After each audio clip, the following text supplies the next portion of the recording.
Fantasy fam. Welcome in. We are here at week 12, the night before Thanksgiving. All through the house. Not a creature, wrong holiday. What? But Thanksgiving, we got 3 games tomorrow. We got another game on Friday. Full slate of games on Saturday, or on Sunday, excuse me. So a lot of football ahead. So that is exciting. But more importantly, we're really close to the fantasy playoffs. Home stretch, 3 more weeks left. And then we were on to the fantasy playoffs. So people need some dubs. So today we're going to answer all your questions. So All of Michael Gill is first tonight. the real Gill. Not 808 this time. Hey, love to see it. Michael, PPR pick 2, Connor, Javante, Achane, Ford. I could also pick up Charbonnet on waivers for one of them.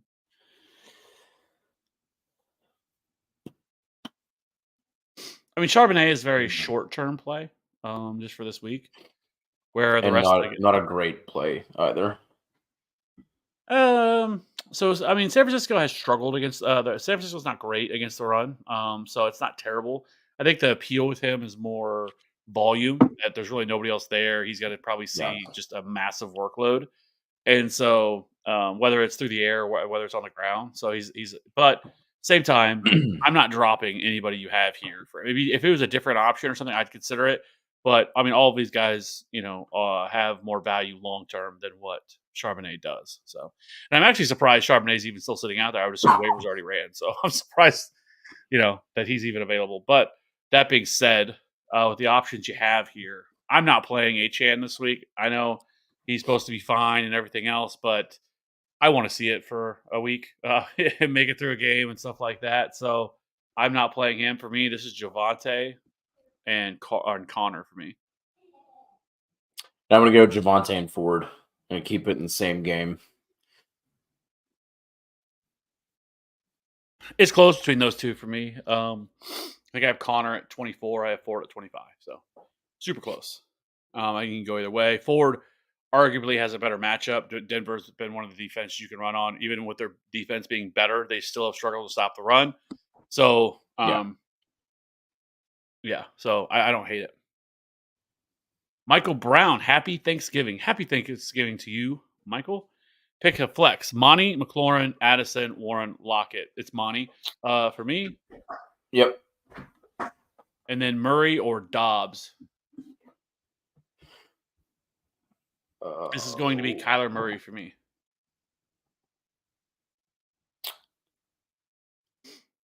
Though both are in good spots. I have both as top 10 quarterbacks this week, but I do like Kyler Murray. It leads Murray by a smidge closer than what I thought it would ever be.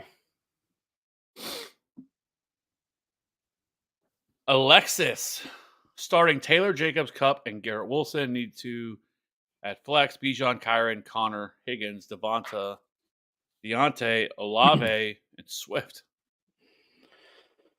Oh, boy.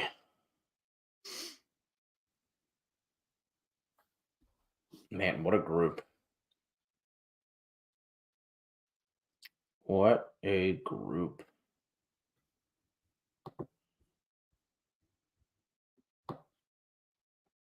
Oh, I mean, I'm going to say one, I'm not playing Garrett Wilson. I don't have to. Is that a... I would play okay. I'm playing Devontae over him for sure. Like no question about that. Yeah, I skipped over that part. I was like, was he even? Or are you just shitting on Garrett Wilson for the sake of shitting on Garrett Wilson right now? No, I just want everyone to know. Not doing it. No, I agree. I would put I'd go Devonta over Garrett Wilson. Man. And in flex, I'm going Bijan. And I know. I like Olave this week. Swift, I like Kyron. Even with him coming back, he's walking into a really nice matchup. I would go Bijan and Swift.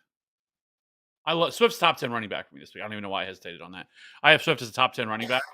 And then Bijan, like Kyron is another guy that I just kind of want to see right now. I feel a lot better about it now that they released Daryl Henderson. So now that they released him, it makes me feel like that they must be really confident in Kyron Williams to just outright release Daryl Henderson like that. They hate him. They hate him. Yeah, and so it's Royce Freeman and really Achan at this point. And so I think you have to feel more confident in the situation with Kyron Williams that maybe he does return back to that role of he's just going to get fed touches again. But I still, with the options you have here, I still would go. I would sit Garrett Wilson and then play Devonta Smith over Garrett Wilson, and then I'd play Swift as the other option, and then Bijan for me. And then the other thing I would say is we don't know if Cup's going to play yet or not either. Yeah. I mean, it sounds like it's a low ankle sprain, but with his history of injuries and everything else, it really wouldn't shock me. Like I'm leaning more towards Cooper Cup doesn't play. Yeah, in that case, I'd plug in Olave. Yeah.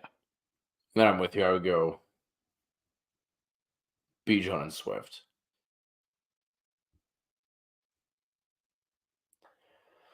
RD, appreciate you, my guy. Thank you for rocking with us for the past couple of seasons. Cheers to you. My water. Yeah, you don't like an old person. Yeah, my have how Thanksgiving Eves have changed over the years. I know. I mean, not that long ago, it was you go out and party on Thanksgiving Eve. The night before Thanksgiving. Not anymore. Appreciate you, Ronnie. Thank you for the super chat. Like I said, thank you for always rocking with us. Hope you and the fam have a nice Thanksgiving. Ronnie did have a question. Happy Thanksgiving, TFA fam. Happy Thanksgiving to you. Need 2 running backs, 2 wide receivers, 1 flex, 1 tight end, and a full PPR. Looking at Mixon, Madison, Achan, Edwards, and Javonte at running back. I'm going to go...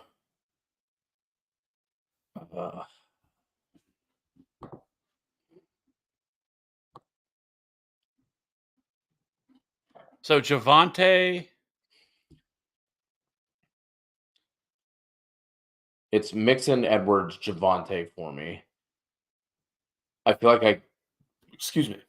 I keep fading Edwards and he keeps falling into the end zone. I know last week he only played like 44% of the snaps.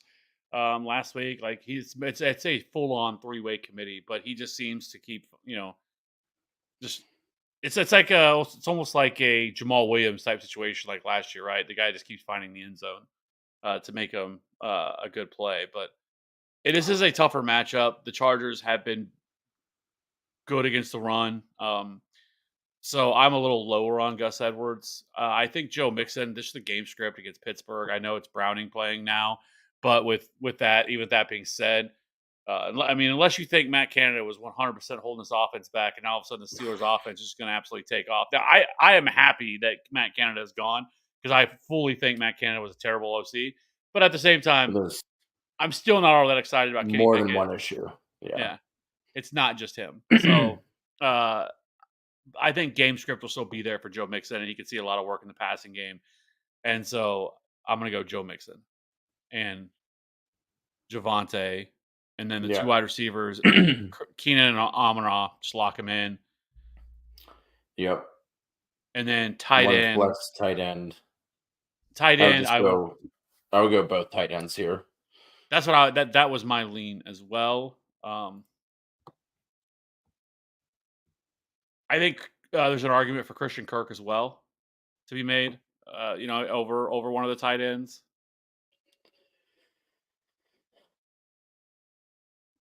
But I probably would still go Sam Laporta and Dalton Kincaid. Yeah. That's where I'm going. It just sucks with Kirk, with Zay Jones now back in the fold. That, apparently unlocks Calvin Ridley. You just need Zay Jones on the field for Calvin Ridley to be good. Well, it's weird too. Like if you looked at his routes and I don't know if you saw his next gen where they showed his routes. Like before, it was all just go routes, go routes, go routes. That's all it was. And now, like, they're using him in a variety of they opened up his route tree all because Zay Jones and, like, now they're just having Zay Jones do that. You know what I mean? It's so crazy. It's so stupid. It's a terrible that OC's an idiot. But which is, but whatever. So yeah, I just think it makes a little more sense to go with the two tight ends. RD, appreciate you. Thanks again for the super chat. You are a gentleman and a squire. I kind of already touched on this a little bit. Are you risking HN if he plays? I mean, it really comes down to your options, but I would not be. I mean, I think the one thing you could point to if he does play is it seems like that they have been pretty cautious with him. So you would assume that if they put him out there, they feel good about him. But as someone who you likely picked up off of waivers, hopefully you have some other choices there at running back. So it all comes down to who you have available. But I would not, assuming that you have plays that are like at least level with HN.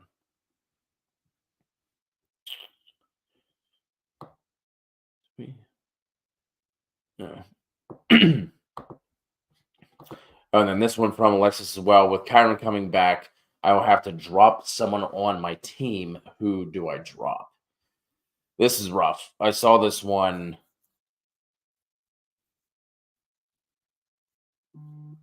Saw this one before, right before we started, and man, I mean, I think I dropped James Conner. Yeah, it's either Connor or Higgins for me. Or Deontay. I think there's an argument for Deontay, but I don't know. I still like him a little more in PPR formats. I think I probably dropped James Conner. James Conner's not being involved at all in the passing game. That's what really worries me there in that situation. And historically, Kyler hasn't really targeted. If you look at the splits with Connor and Kyler in versus out, it supports that. And so, like, I don't think he's going to be utilized a lot in the passing game, so it makes him kind of limited as an option.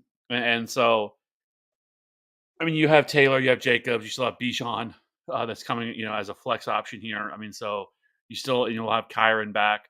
I mean, you probably have more wide receivers to to do it. So maybe you hold on to Connor just as depth, as a depth piece, and you decide between one of these wide receivers. Like you could drop T Higgins, but I don't know. Like,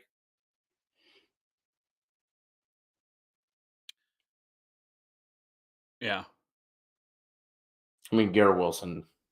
I mean, I'm assuming it's going to be one game of Tim Boyle, and then maybe they try Trevor Siemian. They probably just end up back at Zach Wilson. Like, it really doesn't. You want to talk about questionable coaching. First of all, just the fact that they had, 8 weeks to figure out something to do at quarterback, and they did nothing that whole time. Like, that I feel like isn't being talked about enough. And then also, like, Tim Boyle over Trevor Siemian, like, what? That one to me is wild as well. But yeah, I would lean Connor, but I think you could also make the argument for Higgins or Wilson as well.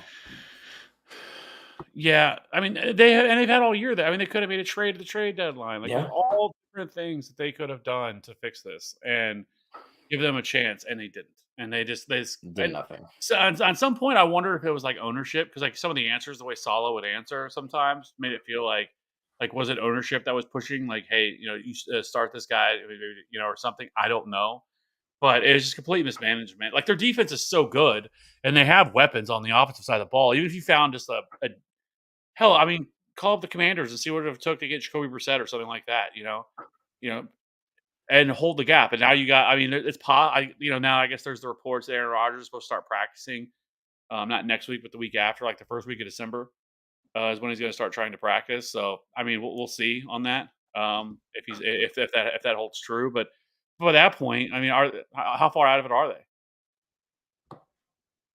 Yeah. Come right back to you, Porter. Zach coming through the super chat. Appreciate you, Zach. 2 QB league. We need to start 2 here between Fields, Goff, and Dobbs. understand why you're asking a question because that is close. Because Yeah. I'm going to go with Fields and Dobbs. We're So the gonna only thing that, because with Goff, like, does he get cucked out of touchdowns, right? Like with Monty, anytime they get close to the goal line, they're going to try to run it in with Monty and Jameer Gibbs. There's concerns with that game tomorrow that with the Packers, like, are they able to push, especially with all the injuries they have? I mean, they're missing. They're going to be missing quite a bit of pieces. I mean, Wicks, who's kind of a guy that's been stepped up, he's going to be out. Luke Musgrave's not going to be playing, so you're looking at Tucker Kraft. That's going to be playing. Jaden Reed was banged up, but he's ready to go. I mean, it's just their offensive line is banged up. Like this game could get out of hand for them. And Jared Goff, may not even need to throw that much in this game. So that's what would worry me with him. And so just the other two, I think, have much higher ceilings in their matchup. I know they're you're two dueling quarterbacks in the same game, but both Fields and Dobbs also possess that upside to be able to run the football as well, so that raises their ceiling. And I mean, Justin Fields looked pretty damn good last week, against the Lions, and yeah. so in his return, so I like that they were utilizing him a lot on design runs, and then Dobbs has been doing the same. So I just go Fields and Dobbs. You convinced me. I was gonna go Fields and Goff, but what you said with the potential for him to not have to do a ton through the air, I think makes a lot of sense. So I'm with you. Let's go with Fields and Dobbs on that one. Appreciate you, Zach. Thank you for the super chat. One more here from Rockout, our guy Rockout, coming through the super chat as always. Appreciate you. One flex, Javonte McLaurin Reed in a full PPR.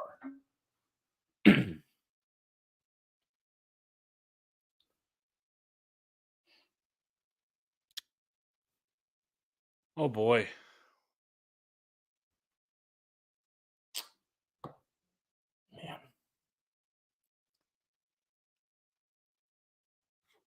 Man. As long as Reed is good to go, I think I would lean Reed here.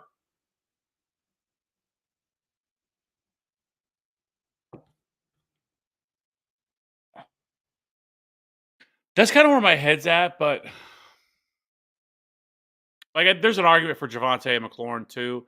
I mean, the matchup against, like, this feels like a game where he could see 25 touches. I'm not worried about the Browns, like, separating and, like, making them have to throw the ball a lot with DTR quarterback. So it feels like it's going to be very much like a defensive struggle type of game where he can see a lot of touches, get some goal line opportunities. So I do. I mean, I'm not as high because the Browns have been okay against the run. They've been much better. They're beatable on the ground.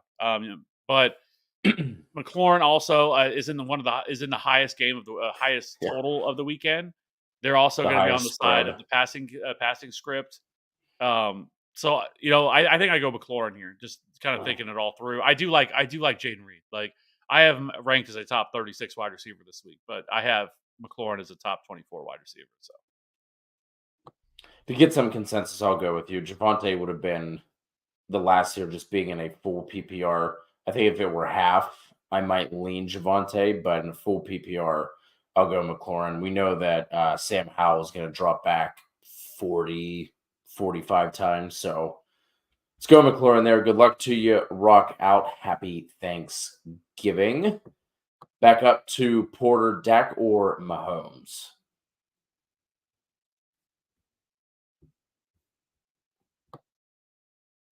I'm gonna go Dak. I have Dak as well. I have Dak as QB1 this week. It just is this I matchup don't is hate it. incredible. The Commanders, but then again, like, something that's been in the back of my mind.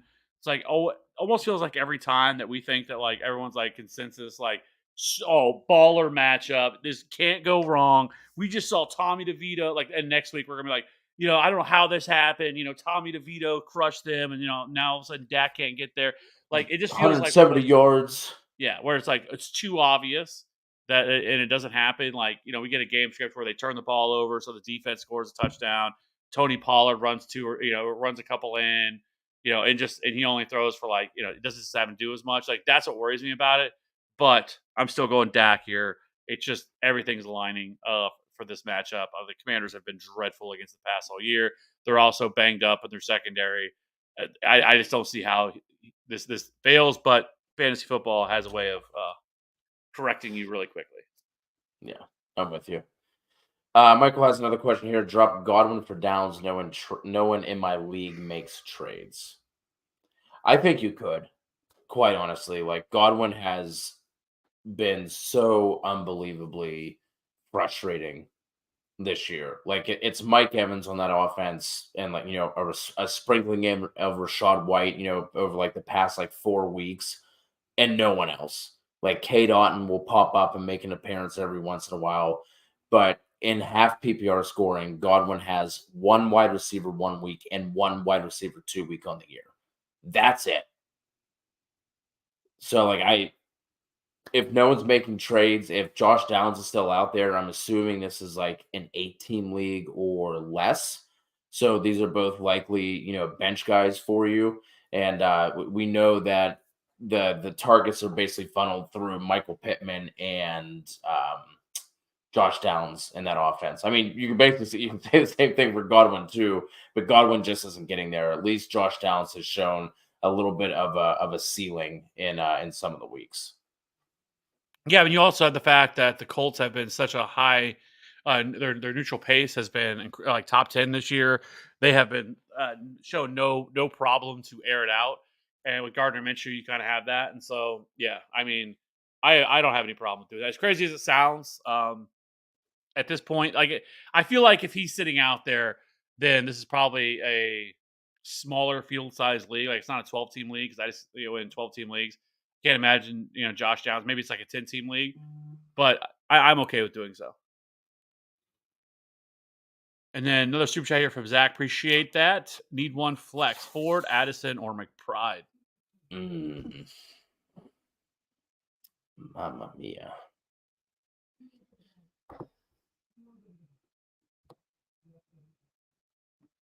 Oh man.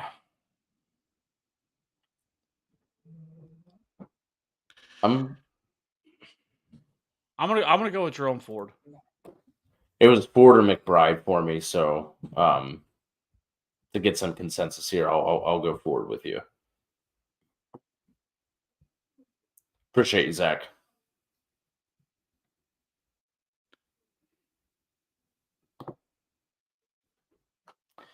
Jeff, back rocking with us for another week. Saquon or Rashad White?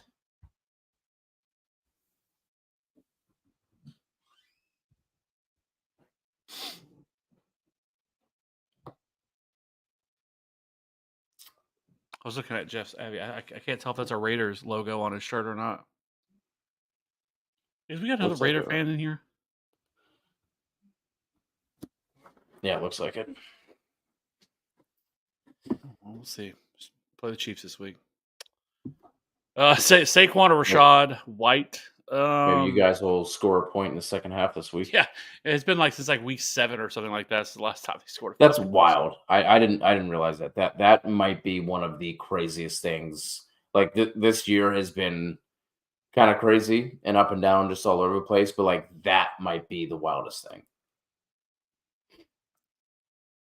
Yeah.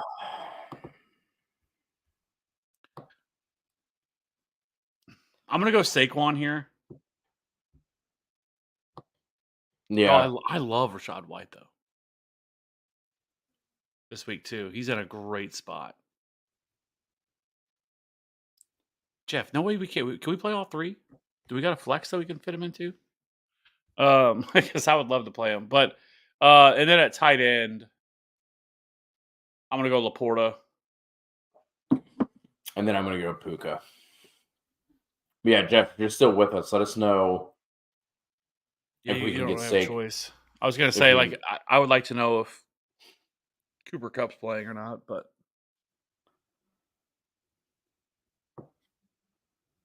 you're not gonna have that time, so you just got to make the decision. So I would still like Puka over DK. Like I think even if Kupp plays, they both become like high end wide receiver 2s for me, whereas DK is like a little bit more like mid to back end.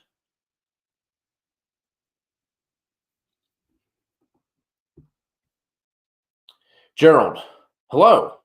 Have PPR choose one: Kirk, Debo, or Flowers. That's going to be Flowers for me. Can you say Debo, Kev?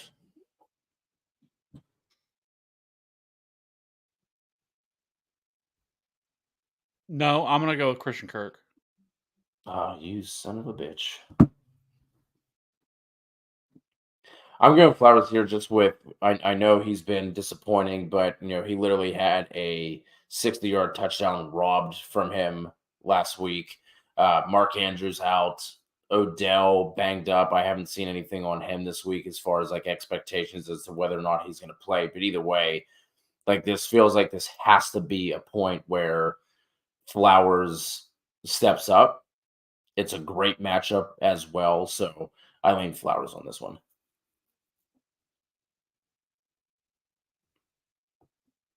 Yeah, it's I mean, I have Kirk as a top 20 wide receiver this week. I don't mind say Flowers. I have moved him back up into the wide receiver 3 conversation because I kind of had him out of it for a little while, just because kind of the way they're utilizing him. I don't think his role changes dramatically with them still having Isaiah Likely and as an option, and then I also think Rashad Bateman. We're starting to see him kind of come on a little bit too, and so I I think it's a slight bump for Zay Flowers. That's why I have him at wide receiver 34. Yeah. Thoughts on Mixon this week? I mean, he is what he is. Like, I actually don't think it's going to be that big of a deal, to be quite honest. I think we could see his passing usage tick up a little bit with Browning in there, but he's kind of gonna be is what he is, right? He's a volume based guy. Obviously, over the past couple of weeks, he's stepped up, and the fantasy production has been there because he's finding the end zone a couple of times, but still gonna carry, still gonna handle 85-90% of the carries. Like I said, I think where he could see a little tick up here is in the passing game. Can't imagine they're going to be drawing up a bunch of like downfield bombs for Jake Browning, right? So maybe we see some more dump offs and we see Mixon get a little bit more involved in the passing game on a regular basis. He's had his games here and there throughout the year, but especially against the Steelers defense that likes to be aggressive. I think we could see the screen game be utilized a little bit more here. Browns D or Chiefs D?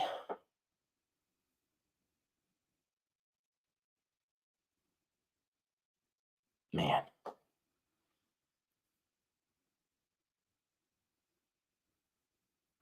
I'm going to lean Chiefs because I think Russ has done, if I might be completely wrong with this. I should probably double check before I say anything. It's going to make me look more dumb than usual. But I feel like he's done a pretty good job of taking care of the ball this year.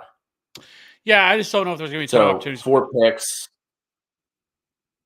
I was just going to say, I didn't realize he's been sacked this many times already. 32 sacks on the season, but he's only thrown 4 picks. So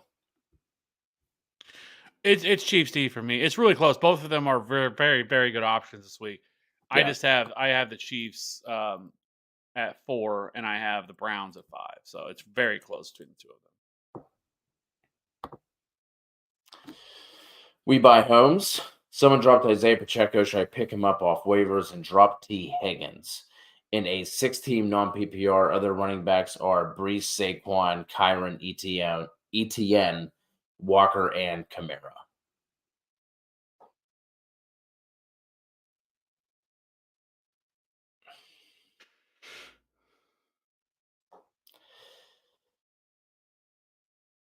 Yeah, I would do that.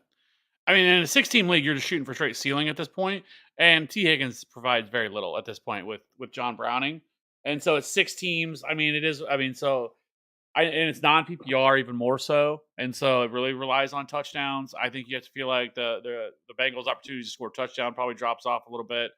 I mean, you're already stacked running backs. You necessarily don't. But I'm just assuming if you have this many running backs, you're probably just as stacked a wide receiver.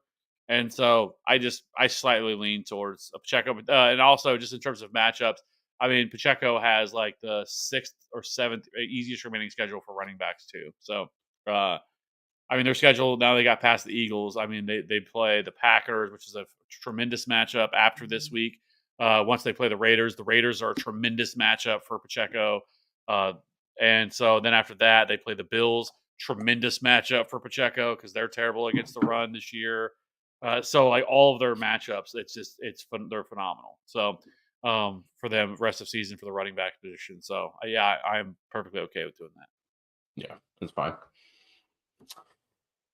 Generations X. What's up, guys? We're stashing any of the Green Bay receivers, Demario Douglas or Cortland Sutton. Do we like Pacheco for a boom game this week? And will Ingram finally get a touchdown from Goldilocks? That's awesome. So, I mean, if we're just talking stashes, I mean, Cortland Sutton has been pretty steady actually for the past several weeks. So I would want him out of this group. I mean, if we were to be told, obviously Luke Musgrave going on IR could potentially open things up a little bit. But if Watson were to be out for an extended period of time, I think Jaden Reed would become a little more intriguing. But out of this group, I would go Sutton, Demario Douglas, and then the Green Bay receivers. If I was going to rank them in terms of stashes. We've been waiting on the Pacheco boom game. I mean, this would set up as one of those. We haven't really gotten it. Seems like there's been a handful of games this year. Like we've kind of been saying, like this could be it. This could be it. It hasn't come. But I think he's a good play regardless. And then Ingram finally get a touchdown. I mean, that game is tied for the. I might have to get a new chair. I don't know why this thing keeps constantly dropping down. That game is tied for the second highest total in the week, and it's only a 1.5 point spread. So he should have the opportunity to do so. Thoughts on any of that, Kev? Yeah, I'm going. I mean, if I have to pick somebody up, I want to pick up Cortland Sutton just because I think he's the most consistent option there of all the players that you have. The Broncos offense has started to look better too, for the most part, even with some tougher matchups. But then I'm playing Pacheco over Ingram. Do you think it's a Pacheco boom game? It should be, yes. Everything aligns. Like if you look at this matchup for them, I get it with Pacheco. He has been a little more frustrating. Let me see. Raiders are allowing the 5th most half PPR points per game to the position. So with Pacheco, I mean, okay, so he's dominating this backfield. He still remains top 15 in opportunity share among all running backs. He's also been pretty damn efficient with his opportunities. He has a 4.0 yards after contact per attempt, which is 10th most among all running backs. He's also been solid as a pass catcher, 1.52 yards per route run. That's 13th most among all running backs. The Raiders have struggled to stop opposing running backs. They have allowed the 7th most rushing yards per game and the 6th highest yards per carry over the last 4 games. They've also allowed the 10th highest explosive run rate. They've also allowed the 12th lowest yards after contact per attempt. So this is a really good matchup for Isaiah Pacheco. And so the only thing that really ever frustrates you with him is, will they give him enough volume? Because Andy Reid tends to go away from it. Like if you look at the Eagles in the first half of last week, he was dominating. I mean, he was doing a hell of a job. That's when the offense looked the best. And then the second half, they're like, no, well, let's do something a little different here. And they went completely away from the run. But he's still averaging 13 PPR points since week 7. So, I mean, he hasn't been phenomenal, but he's been good enough to get you by. So. Augustin back rocking with us for another week. Start 2. Kamara, Monty, Singletary, Kareem Hunt, Hubbard, or Javonte Williams. Kamara, lock him in, and then it's Monty. Monty for me as well. Singletary loses a little bit of his luster. Pierce has now practiced, I think, the past 2 days. So I would still expect Singletary to handle the majority of the work, but it's not going to be 95% of the work the way that it has been the past couple weeks, and it's also not a fantastic matchup this week either. No, not really. Jacksonville's been pretty good. No. Theo, should I trade Pollard and Metcalf for White and Pacheco? People say I'm giving up too much value, but I think Pollard sucks as a Cowboy fan. It's been trending up with Pollard.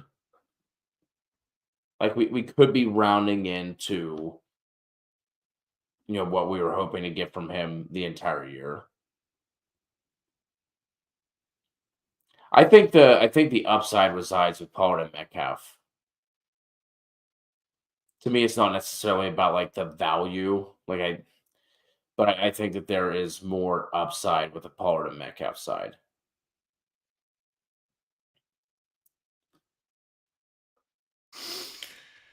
Yes. And I would concur. Tony Pollard has started to trend up in terms of everything that we saw from him last year that we haven't seen from him this year has started to change. And so if you kind of just look, at least as of recently, he over his last 4 games, all the efficiency stuff has started to come back. He is top 3 in explosive run rate.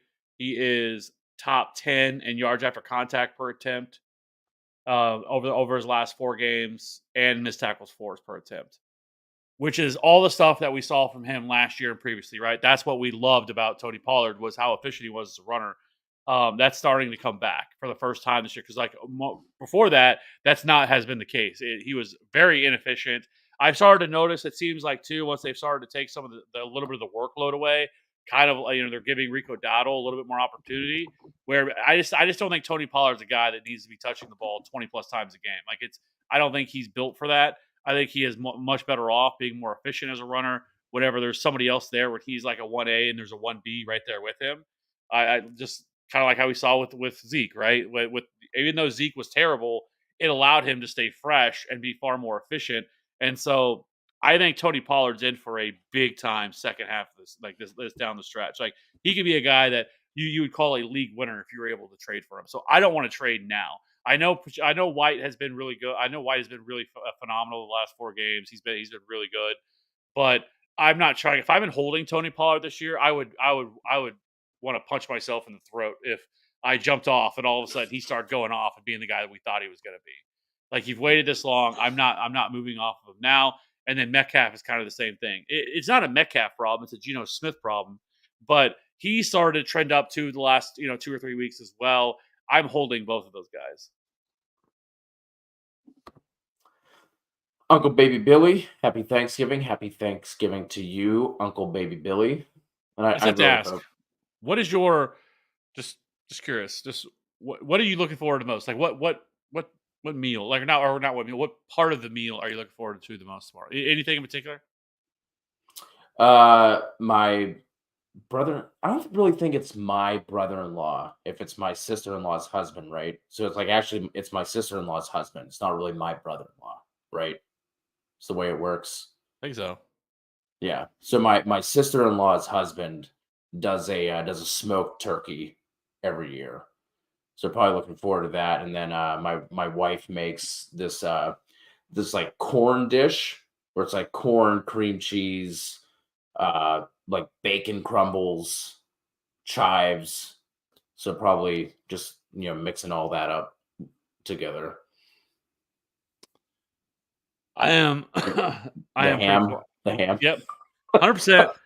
I know it's turkey for everybody, but I am a ham guy. Always will be. I don't mind ham. Like, if I went somewhere and they didn't have ham and all they had was turkey, I would oh, what the fuck? Like, I would eat it. Like, but I've just never been begrudgingly. It's fine. Like, it's fine. Like, and I've had some like really good like smoked hams and fried hams, or not hams, but turkeys before. But like a baked turkey in the oven, it's not. It's very mid. I'm just ham just never goes wrong. And then my mom makes this amazing sweet potato casserole that is phenomenal. So I'm looking forward to that too. Just imagine you sitting in the corner with a turkey leg, just all pissed off. Just yeah.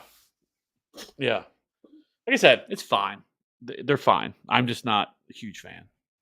Chat. I want to hear from you all as well. What are you all most looking forward to in terms of food? Because obviously we have a pretty nice 3 game slate. So let's leave football out of it.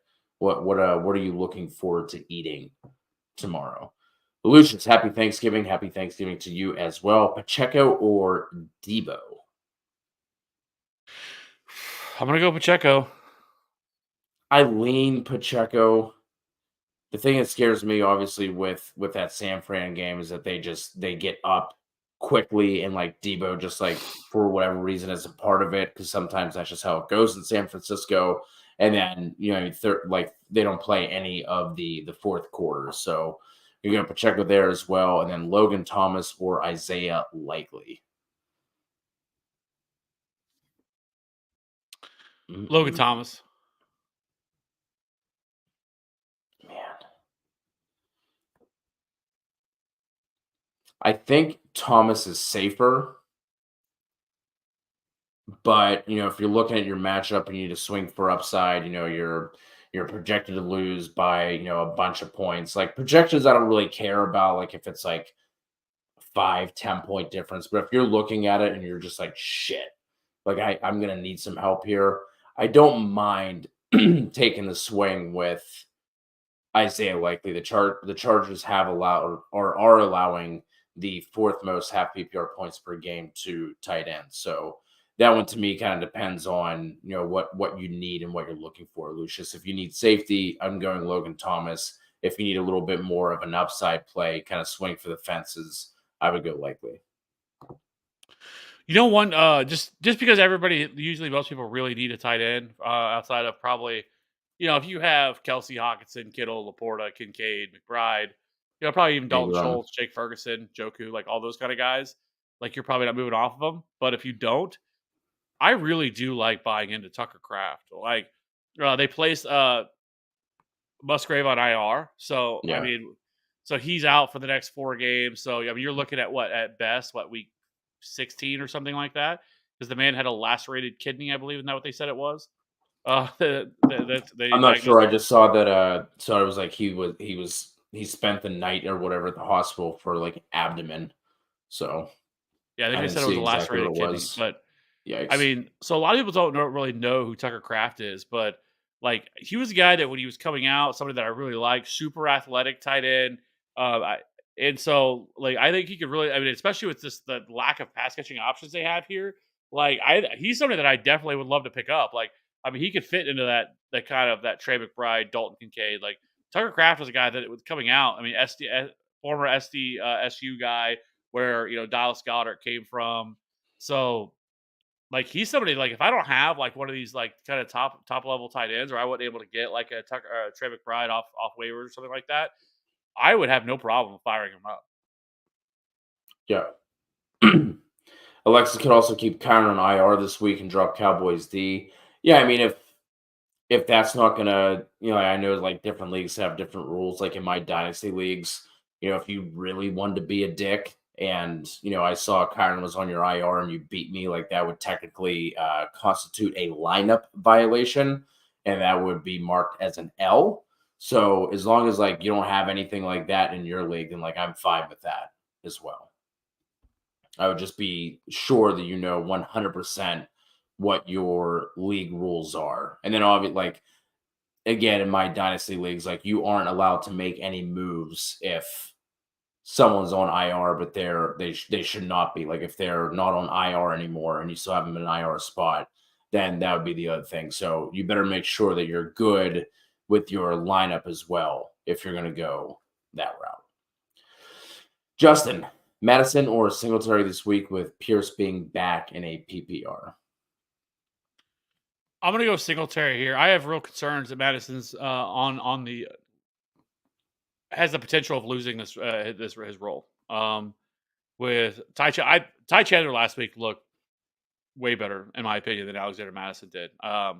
He's Not more a great explosive matchup either. And so I would go Singletary here. Yeah, lean Singletary. RD, thanks fellas. You guys thuggin' rock. You rock.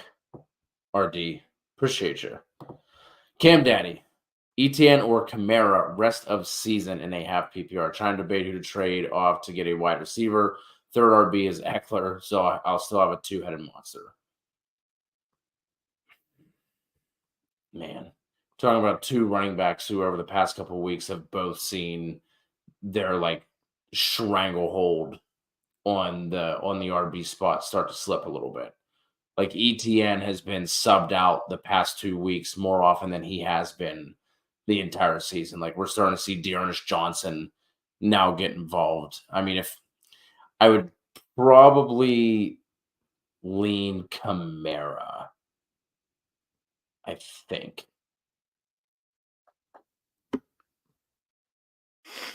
Let's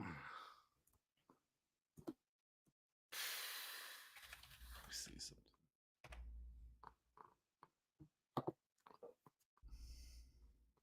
I just want to see. Let's see straight the schedule. Just kind of want to see what the rest of their seasons look like as well. So Travis Etienne has the better rest of season schedule, not by much, only by 2 spots. But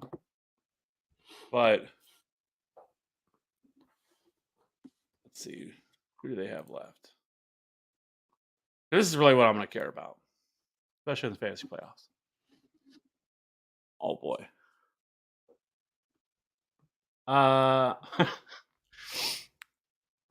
Who do they have? I'll pull up New Orleans. How do they even have it? Like it feels like they should be lower because they get obviously this week they get the Texans, right, and then they get Cincinnati, which is a really good matchup.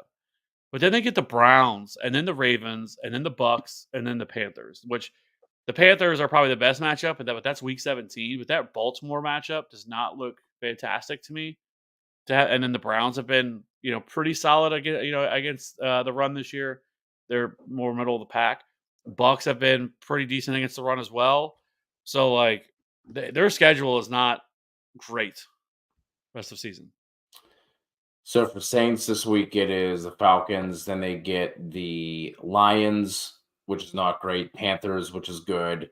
And then in the fantasy playoffs, it is the Giants, the Rams, and the Bucks.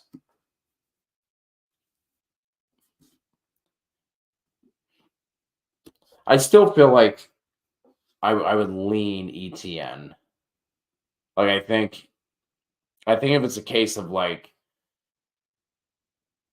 you need to like rack up wins, like if you're sitting in a good place, I think I would lean ETN. But with having Carolina in week 14, like that should be a smash matchup for Kamara. Like the Lions isn't great. The Falcons are kind of whatever. So I would lean ETN.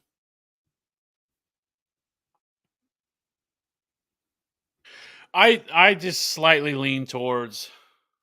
I think ETN too, only because of the offense. Like I want to go with it since everything is so similar between them two. I will say Kamara has a much better opportunity in the passing game, just because he's seeing a 20% target share. But some of that is also inflated through the first couple of games that he came back, and he was seeing like, well, the game he had like 15 targets, and then he had another game where he saw like another 10. Like, so some of that's a little inflated from that, but. Yep. So that's where I think it draws closer. But I would go with the guy in the better offense, and that's Travis Etienne.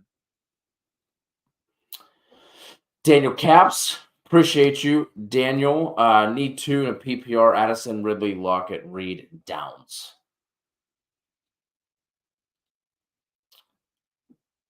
I'm going to go Ridley and Lockett. I'm going to go Ridley.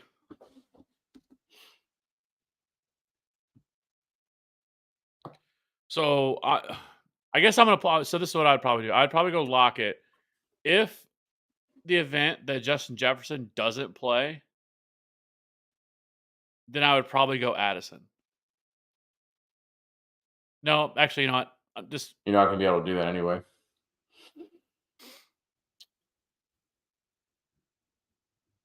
Why? Didn't you say Ridley and Lockett?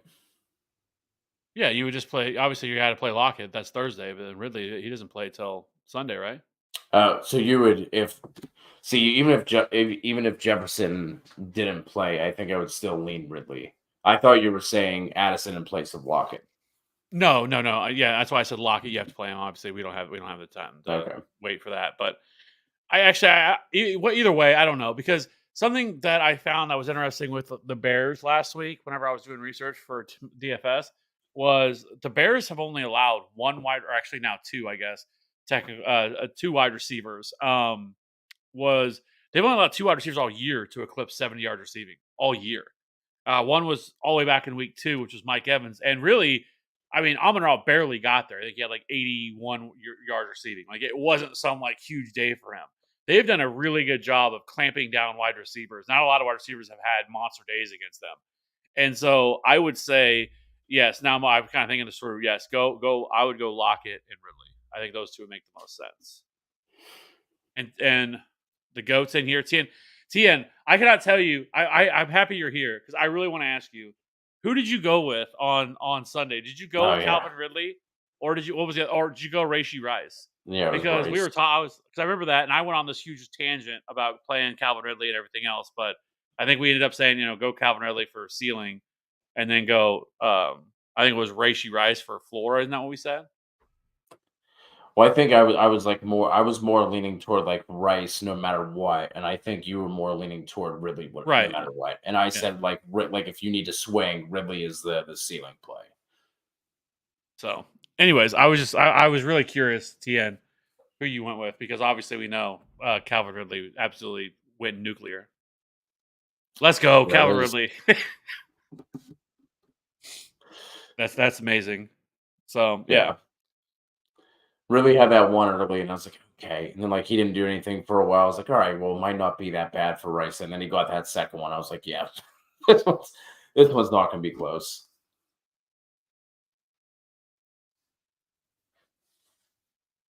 Yeah, so the perfect this is feast: this is a great feast. basted with butter, mashed potatoes, gravy, stuffing filled with yummy stuffing, and pumpkin pie topped with whipped cream. Thankful for family, friends, and football. TFA forever. So I'm sure for Cody, this is a sounds like a perfect meal. I'm not like gravy isn't really I can do without gravy. The first Thanksgiving dinner that my wife had with my family, we had like no gravy. Like it wasn't even an option. She was just like, "Do you guys like where's your gravy?" I was like, "Oh, we don't, What's gravy? Like, like we don't. No one here like really cares about gravy." And then whenever I went to the first Thanksgiving with her family, it was like this big thing. She's like, "Can you believe Cody's family didn't have gravy?" But yes, I'm not a big this gravy is guy either, so don't feel bad. yeah, But the rest of this it, looks fantastic. mashed potatoes are I have no problem with mashed potatoes at all. But that stuffing part is not. I'm not. We've had this conversation many of times. I'm not a stuffing guy. Pumpkin pie though is very good. Pecan pie is really good. Apple pie is good. Pecan pie is too much. It's like too sweet. Like can't have too much of it. It's too much. Cherry pie is where it's at. The ice cream on top. Saw this one. Daniel, last week you guys said pick Lockett over. Yeah, that made sense, right? Like I would have said that all day. Like that made sense there, Daniel. Because I mean, I everything aligned for Calvin Ridley to have a good game, but nothing else to that point said, yep, Calvin Ridley's the play, right? So Tyler Lockett was a much safer play to go with. Like process wise, Tyler Lockett made sense. But there was a lot of reasons I was on Calvin Ridley, but it was also very extremely risky because he'd done nothing up to that point. And so obviously I was right.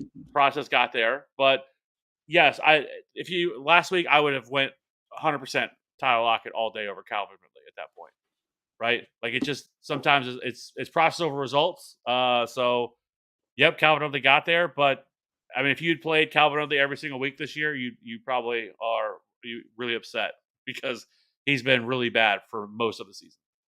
Yeah. Appreciate you, TN. Hope you and the family have a great Thanksgiving. Back up to Gorilla Kid.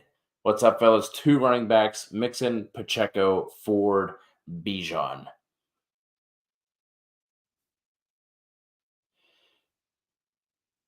Go Bijan and Pacheco. Oh, there it is. Okay, I was trying to find it so I can see. Pacheco and Bijan for me. Just had to be different, didn't you? Augustin, who should I start at RB2? Pacheco, Mostert, or Achan? That's gonna be Mostert for me. It's gonna be Pacheco for me. Like I said, I'm high on Pacheco. I have Pacheco at RB 13 this week, so I'm just outside of an RB1. Where I have Mostert at RB 16, and I have Achan down in the 20s. Uncle Baby Billy, Kev, this one is up your alley. In a 14-team keeper league, potential keepers are Saquon, Mixon, Henry, Adams, Debo. Out of the 3, who would you keep?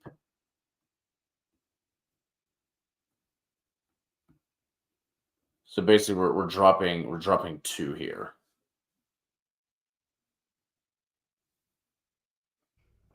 Well, you're not keeping Derrick Henry at all. No. You're not keeping Joe Mixon. It's Debo, probably Devontae Adams, and Saquon. Though, Uncle, I would tell you this, that you are in the position of it is time to sell. I know maybe not this year, maybe over the offseason. If you guys in your league, if you allow trading, over the offseason, which in my league I do, we kind of operate like a little bit like a dynasty league where you can trade all the way up until the point of you submit your keepers. So you can, I do all kinds of stuff every year where I'll take like a bunch of guys that I know I'm not going to keep and I'll package them together to somebody to try to get a stud. Like I did that to get Amon-Ra St. Brown this year. And so that's what I would recommend because I mean, all these guys are about to fall off a cliff, right? Saquon maybe has another year or 2 left in him, probably. And then Mixon, I don't even know if he has that left in him. I think he's about toast. Derrick Henry for sure is cooked. And then Devontae Adams is 31 years old. And so, but if you're 7-4, you're still contending. So you don't want to just jump ship now and get rid of these guys. So if you can do that in the offseason, that's what I would do. Like I would take, I don't care. Like if I'm keeping anybody, like I feel like I would really want to keep in this group, it would just be Debo. Honestly, just because of, but I get it. Like Devontae Adams would probably be the second guy that I really would want to keep. But if you had to choose, Saquon would be in that group. But I don't want to do it now if you're 7-4 and you're contending. Archveer, 4 out of these players: Breece Hall, Isaiah Pacheco, Pittman, Kyren Williams, Rachaad White, Calvin Ridley. Man.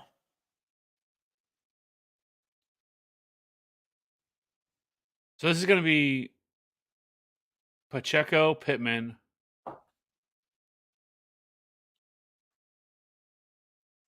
Breece, Man.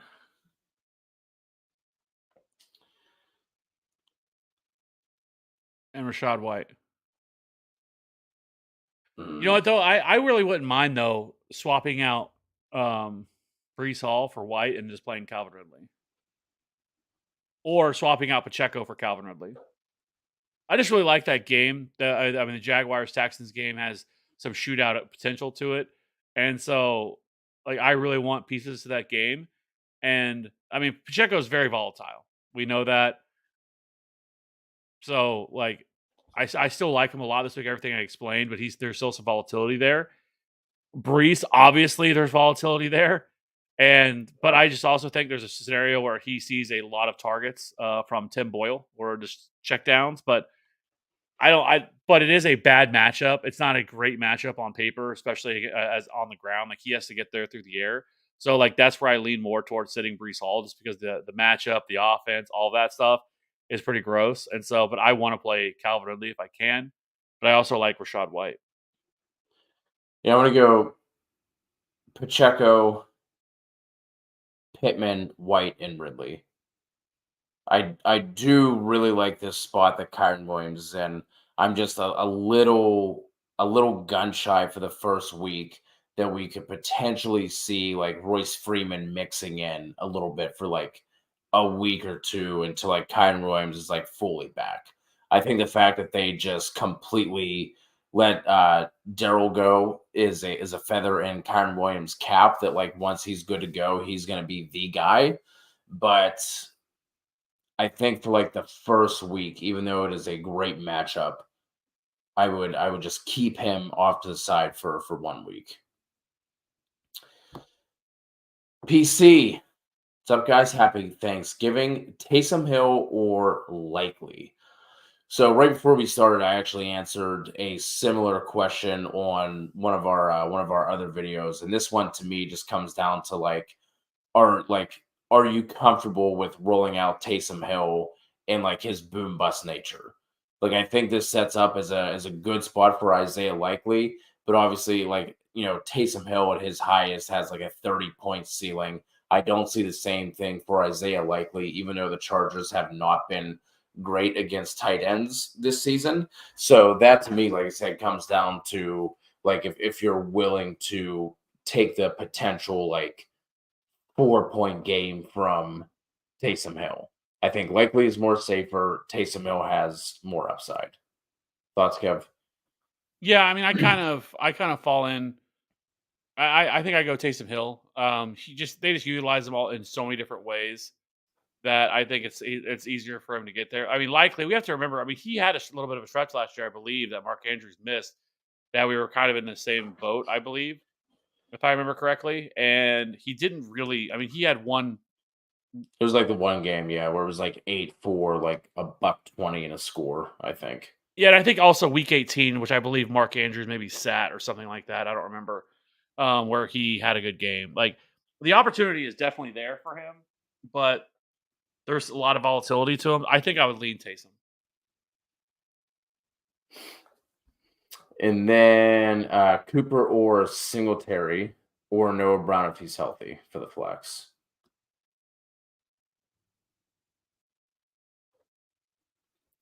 If that's Cooper Cup, I'm going to play Cooper Cup if he plays. Yeah, If I not, gotta feel like that's probably Amari Cooper. yeah, I'm assuming it's Amari Cooper, but I just wanted to cover just in case. If not, I think I would swing here for the fences and go Noah Brown if he's healthy. Hmm. I don't even know if If he's that's. It's gonna be because we haven't really seen. We've yet to see it a lot where all of them are healthy, right? With right. Robert Woods and with everybody else back. That's why I said I would swing because it's not a safe play whatsoever. If you're looking for safety, that resides with Singletary, but not a great matchup. No, it's not the best matchup, but I think I would go Singletary here. I still think he's gonna handle a good chunk of the workload, even with Damian Pierce coming back. CHB, 3 questions. First, would you like to receive? Would you like executive producer credits for the Rashad Penny documentary, Cody? I think I deserve it since I am the one who told you to pick up and start Rashad Penny last year on your way to the promised land and bringing home the fantasy championship. So I think I deserve the executive credits on that one. Kev, you can get like some secondary thing, like maybe if you want to come up with like the theme music, we'll give you some music production credits or something like that. But I think I deserve the exec producer credits for that. Before Kev goes off on a tangent, let's go to the next one. Start 2 running backs: Cook, Keaton, Jaleel, Khalil, or Ty Chandler. CHB, I have to ask, how are these your running backs whenever there's no teams on bye? It's going to be James Cook, and then I'm going to go Ty Chandler. And then 3 wide receivers: Puka, DK, Watson, Allen. And it's going to be Puka, DK, and Allen for me. Yes. Jacob, got a flex 1 in PPR: McLaurin, Flowers, D-Hop, Sutton. Assuming we're going to be split on this one, Kev. I'm going to go Flowers. I'm assuming you're going to go McLaurin.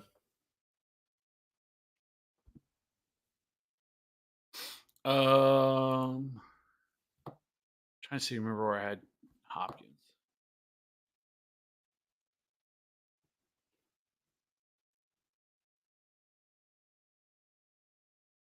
I'm gonna go. I'm gonna go with D Hop.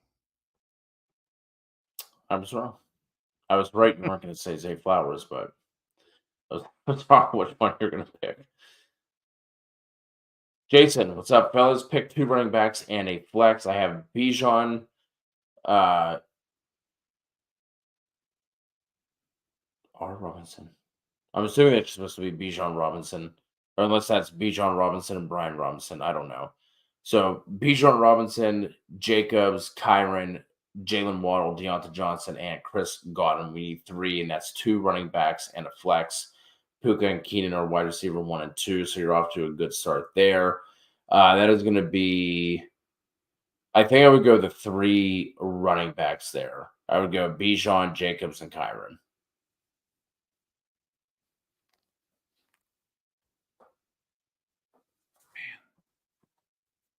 Because where if that's I'm assuming that's if that's Brian Robinson, where Brian Robinson gets like really interesting is if Antonio Gibson doesn't play tomorrow. I think he's like a game time decision.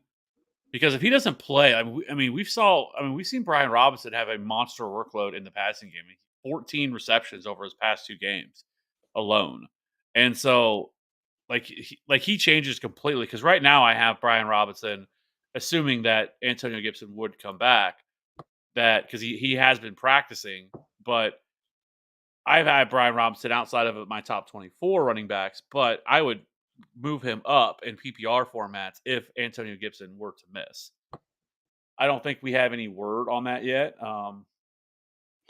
I think I saw game time Yeah, he's basically a decision. game time decision. Yeah, okay, yeah. Just wanted to check, see, make sure there wasn't any word on that. And so if he were, then I think he becomes a little bit more interesting. But I'm definitely playing Bijan. I'm definitely playing Josh Jacobs. I think I would probably. It's because it's not a great matchup. Dallas has been pretty decent against the run, and also the Commanders have shown no willingness to stick with the run anyway. And so, but regardless, game script says that they're not going to be able to run the ball very much, and they're going to have to throw the ball. But I think I would probably still just go Kyron here and go Bijan, Josh Jacobs, and Kyron. Simp. Sorry, hit the wrong one. Should I flex Kincaid over Waddle this week?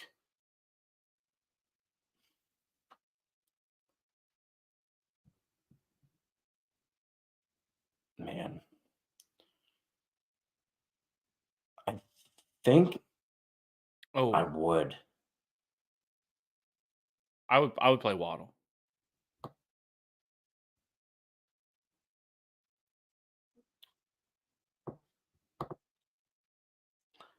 We buy homes coming through with the super chat. Appreciate you. We buy homes 5-1. Where is 512 anyway? I would like to know. Non PPR, which trade do y'all like better? Kamara for Ayuk and DJ Moore, or Barkley and Collins for Swift and Smith?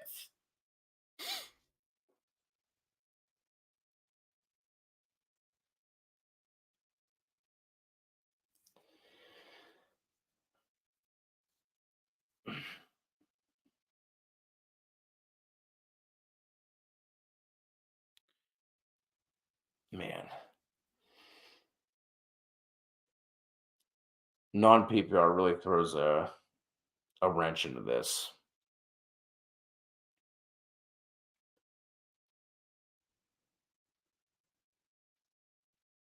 This is good. Probably, This is Kamara for Ayuk and DJ Moore for me. I was I was leaning the other side. So I mean, with it being non PPR, I don't like Kamara nearly as much. I mean, his value has come almost very much so from the passing game. The run game has not been his strong suit at all this year. And so if it's not when it comes to non PPR, then that changes things. Where Barkley, I mean, is still seeing a hefty workload. Uh, I mean, last week obviously got there. I'm not expecting that type of production that we saw from Tommy DeVito anymore rest of season. But I mean, Alvin Kamara has he also only has 3 touchdowns all year, which also hurts quite a bit. And then, I mean, he only has 388 rushing yards on the year, 305 receiving yards, but obviously the receiving yards still play. It's just the receptions. But I mean, the dude has 50 catches on the year, and he missed 3 games. So that's where so much of um his production is coming from is through the passing game. And so in a non PPR, he's just not as attractive as an option. Yeah, I was just saying the other side just because like Barkley, I don't see having a ton of touchdown upside either. And obviously getting the better offense with the Philly offense there. But I mean, neither one like really stands out as like a trade that like I would be dying to do, to be quite honest. But like, I think they're both okay. Just non PPR throws a wrench in that because both of those are like sides that I would like a lot better in a PPR setting.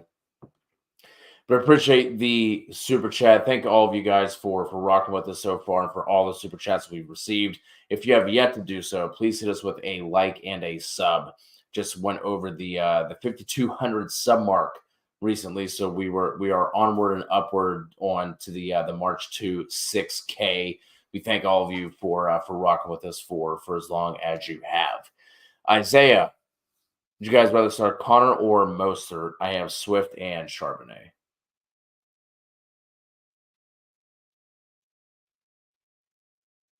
I would go Mostert here. Yep, agreed. Chandler, 18 team. I think this might be the first 18 team question we've ever had. Kev. Tutu or Zay Jones? So if Cooper Kupp were to miss, I think you go Tutu Atwell here. Yeah, I'm with you. If Cooper Kupp played, I think he goes Zay Jones. But I'm gonna throw another name out there because there's a name that I really like that I picked up personally that's still rostered in less than 1% of leagues that I think is going to change very quickly. And I think he could be one of the top waiver ads after this week, and that is A.T. Perry from the Saints. With Michael We have Thomas an going on AT IR, I think Perry makes for an incredible ad.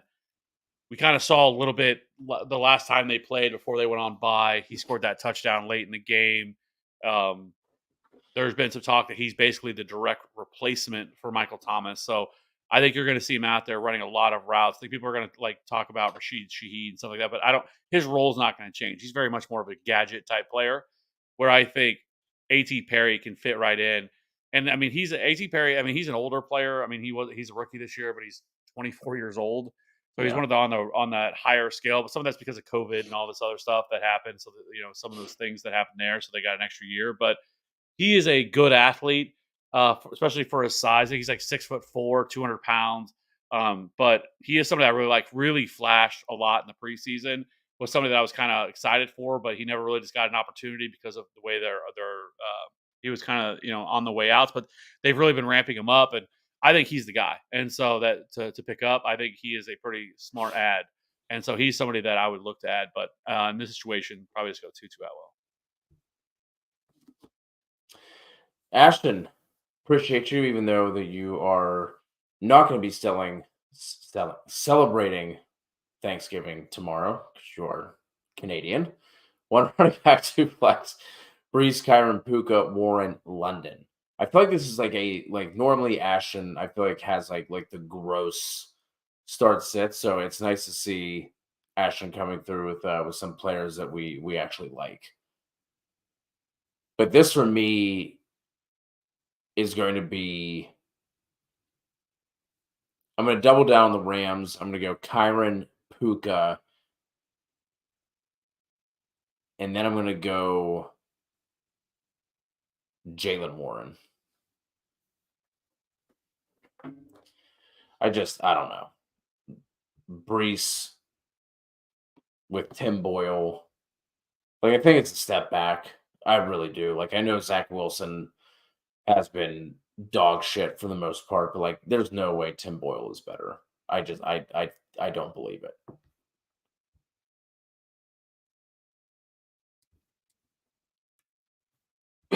Yeah, I mean, in this situation, I'm gonna go Brees, and then the two Puka,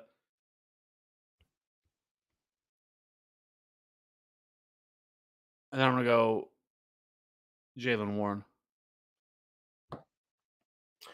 Appreciate you, And didn't Ashton. I was curious 'cause, I mean, I assume they didn't, but I was like, let me Google this. I want to see. 'Cause I'm sure some people celebrate Thanksgiving in Canada, especially if you're from the United States, But I was curious about that, and it says Thanksgiving is a little more There, low key in Canada. The Atlantic provinces, where the holiday is an optional day off, and Quebec, where the holiday isn't as popular overall.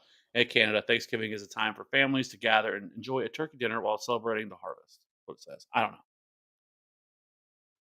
but they okay. still get to enjoy football. I mean, at the very least.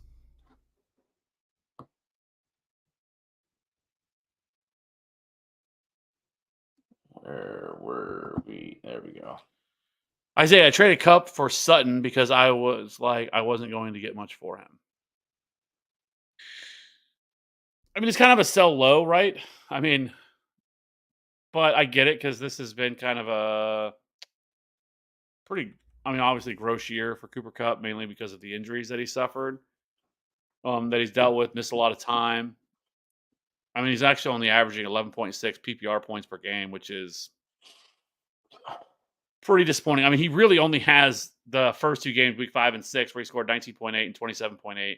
And then after that, it's been 6.9, 6.1, 6.8, and 2.1. So I get it.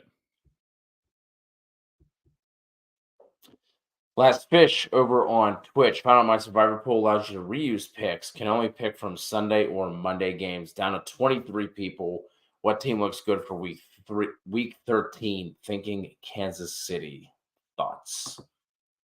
So,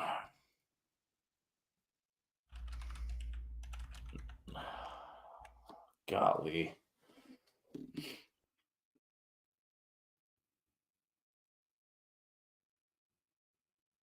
Man.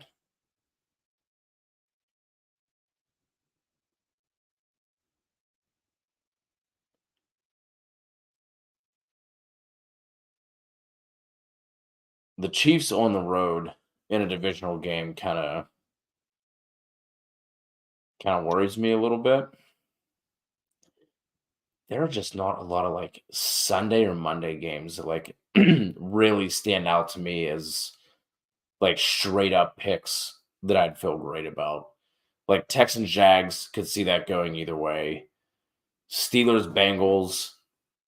I mean, we saw what happened to the Steelers last week going up against DTR. Like, I would think the Steelers would be okay in this situation, but I don't love it. Panthers Titans. I mean, you would think the Titans with how bad the Panthers offense have been, but it's like the Titans have been great either.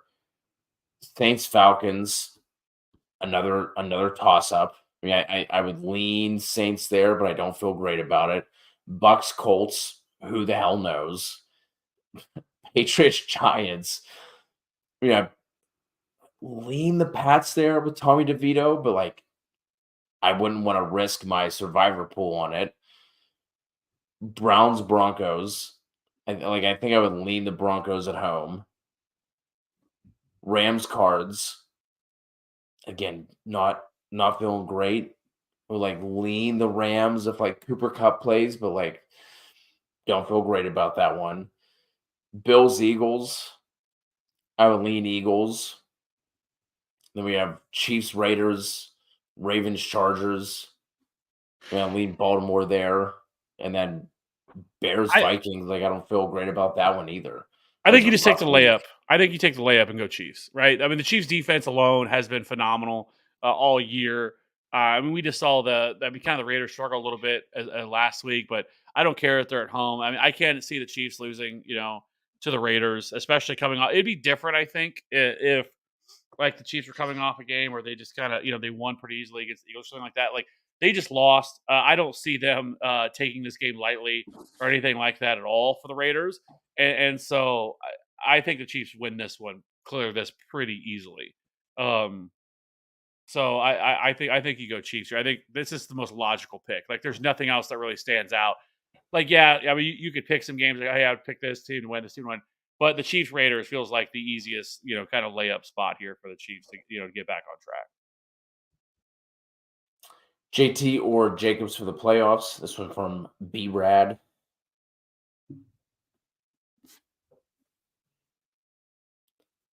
I'm gonna go JT there.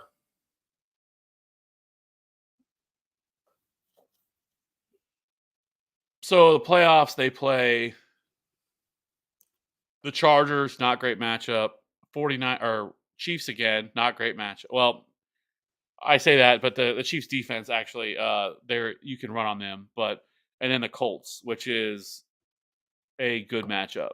So Jacobs does have a pretty solid matchups remaining. Let's see what the Colts are. The Colts are obviously the Raiders, the Steelers, and the Falcons.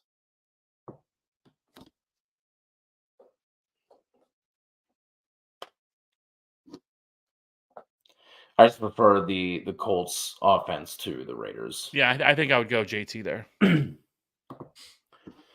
Generations pick 3: Moore, Dell, Adams, Cooper, Godwin, and Sutton. It's going to be the first 3 for me.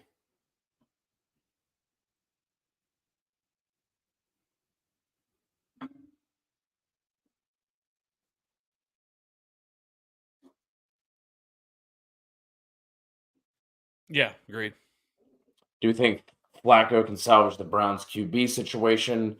I think it's DTR unless he just falls completely flat on his face. Like I think the fact that Flacco has been out there as long as he has, the last time we saw him, when he got benched for Freeman, I think, for Josh Freeman, if I'm remembering correctly. Will Herbert come back into stride? I think he will. I think once he gets a couple games, like he was starting to really look good those 2 or 3 weeks before he got injured. But with having CMC and Pacheco as your running backs, like you're obviously in a good spot. So, but I do like Herbert rest of the season, assuming that he gets back to that pre-injury form.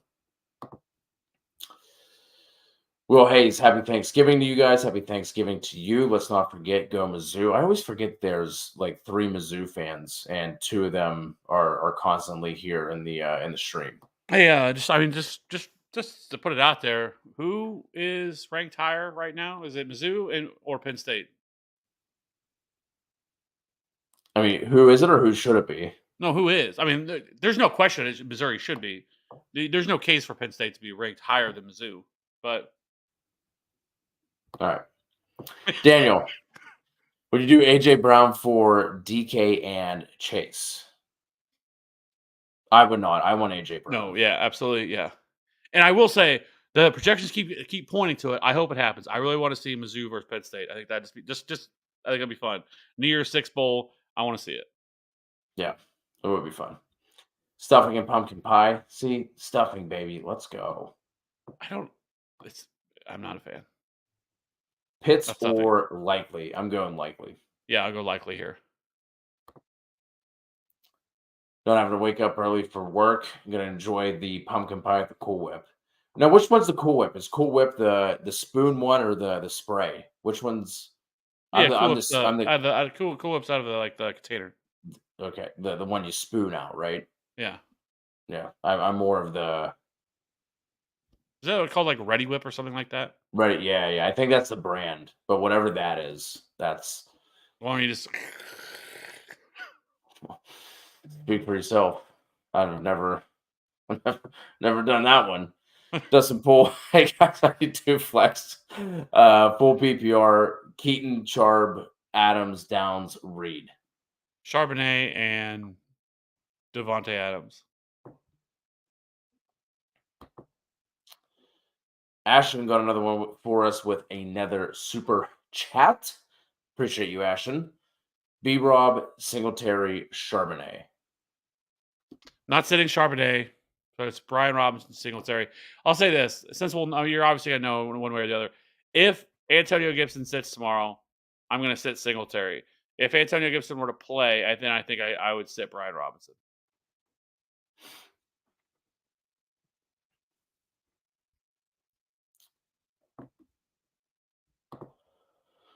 Truth. Start 2, running back 1 at the flex, 1 at tight end. So running back, we're looking at Taylor, Brees, Swift, and Stevenson. Taylor and Swift. 1 at the flex and 1 at tight end. So tight end, we're looking at Kincaid and Laporta. Yeah, I feel like we have so many people that have both Kincaid and Laporta. That's Yeah. wild. Laporta, and then I'm going to flex DK Metcalf. Yeah, I'm with you. Marcos holding it down for us over there on Facebook. Half PPR, Chase, Puka, and Ayuk. We need to sit one. I'm sitting Chase. Yep. Herbert or Fields this week? I'm going to go Fields. Yeah, I agree. Josiah, Austin Eckler, Jonathan Taylor, Alvin Kamara, Tank Dell, CeeDee Lamb, Amon-Ra, Singletary. Start 2 wide receivers, 2 running backs, and 1 flex. So the running backs are listed first. So let's start there. We have Singletary in the mix along with Eckler, JT, and Kamara. That's going to be Eckler and JT for me.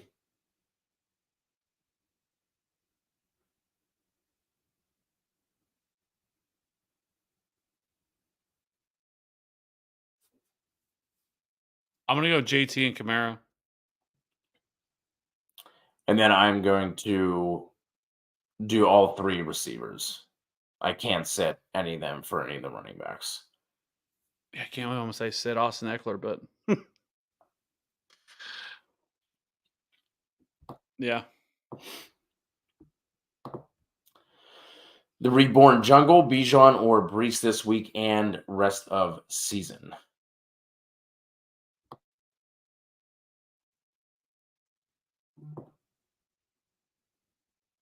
I'm going to go Bijan for both, though it doesn't feel great. I wish they would just fire Arthur Smith, and then I could feel great about it. Yeah, I'm with you. But that Jets offensive situation just does not look good.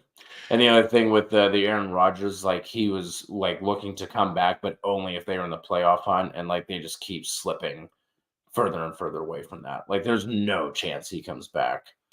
If I could see him doing it just so he can say that he did it, though. Like, like he feels like one of those guys. It's like I've been talking about it, but there's all this narrative about it.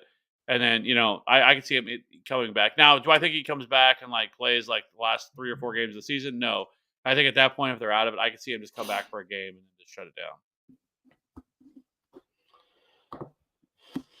Matt, Flowers or Reed? This is going to be Zay for me.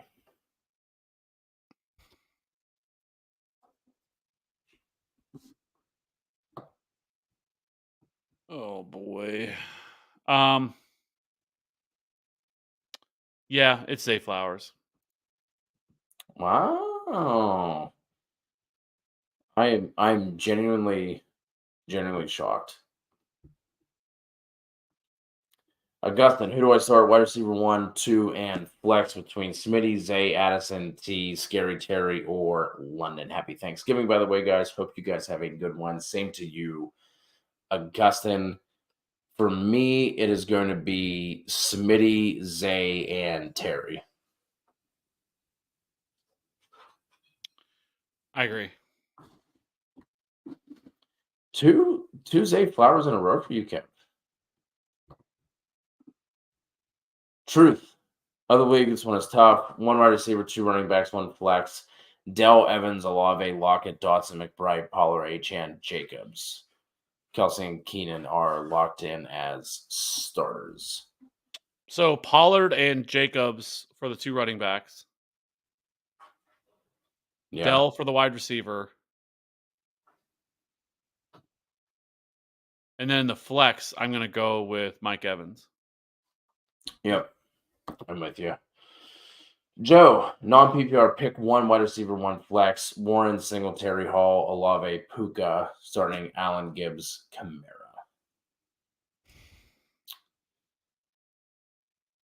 I'm going to go Brees. No, I'm going to go Puka, actually. Sorry. I'm going to go Puka and. Oh, and a flex. Okay. I'm going to go Puka and Warren. I I'm think going to go Warren Puka has. and Brees Hall.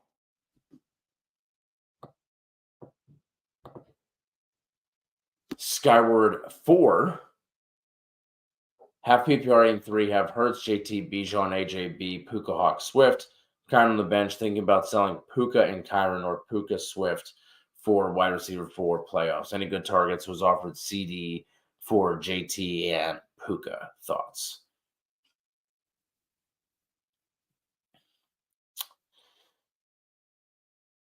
I don't want to do that at running back. You're become really thin by selling JT. I know CD has been really good, obviously, but I'm not selling JT and Puka. So.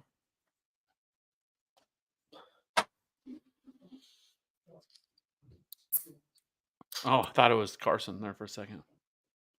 No, please don't jinx it.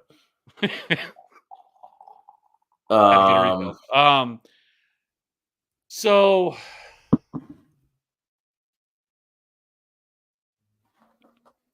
where's that? Let me see. Back up. There we go.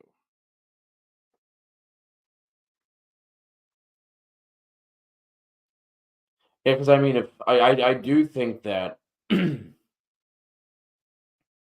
Oh wait.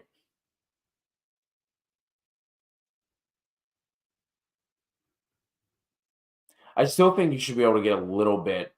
You should be able to get something back with CD. Like if you can get something small, I would do that because you're still going to have it's obviously it doesn't look as nice on paper, but you're still going to have Bijan, Swift, and Kyron.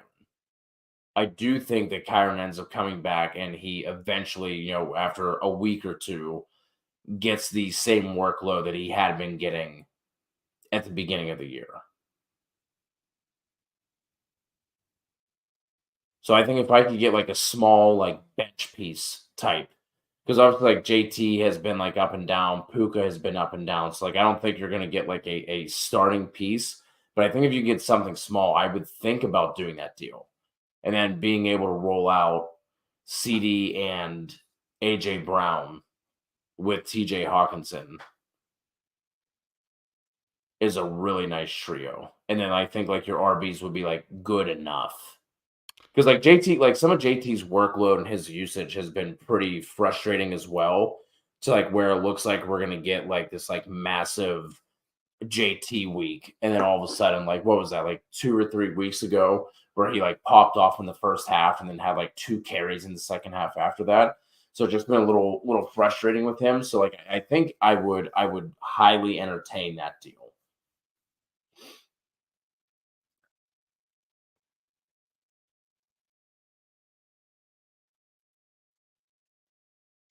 What if you could offer Bijan,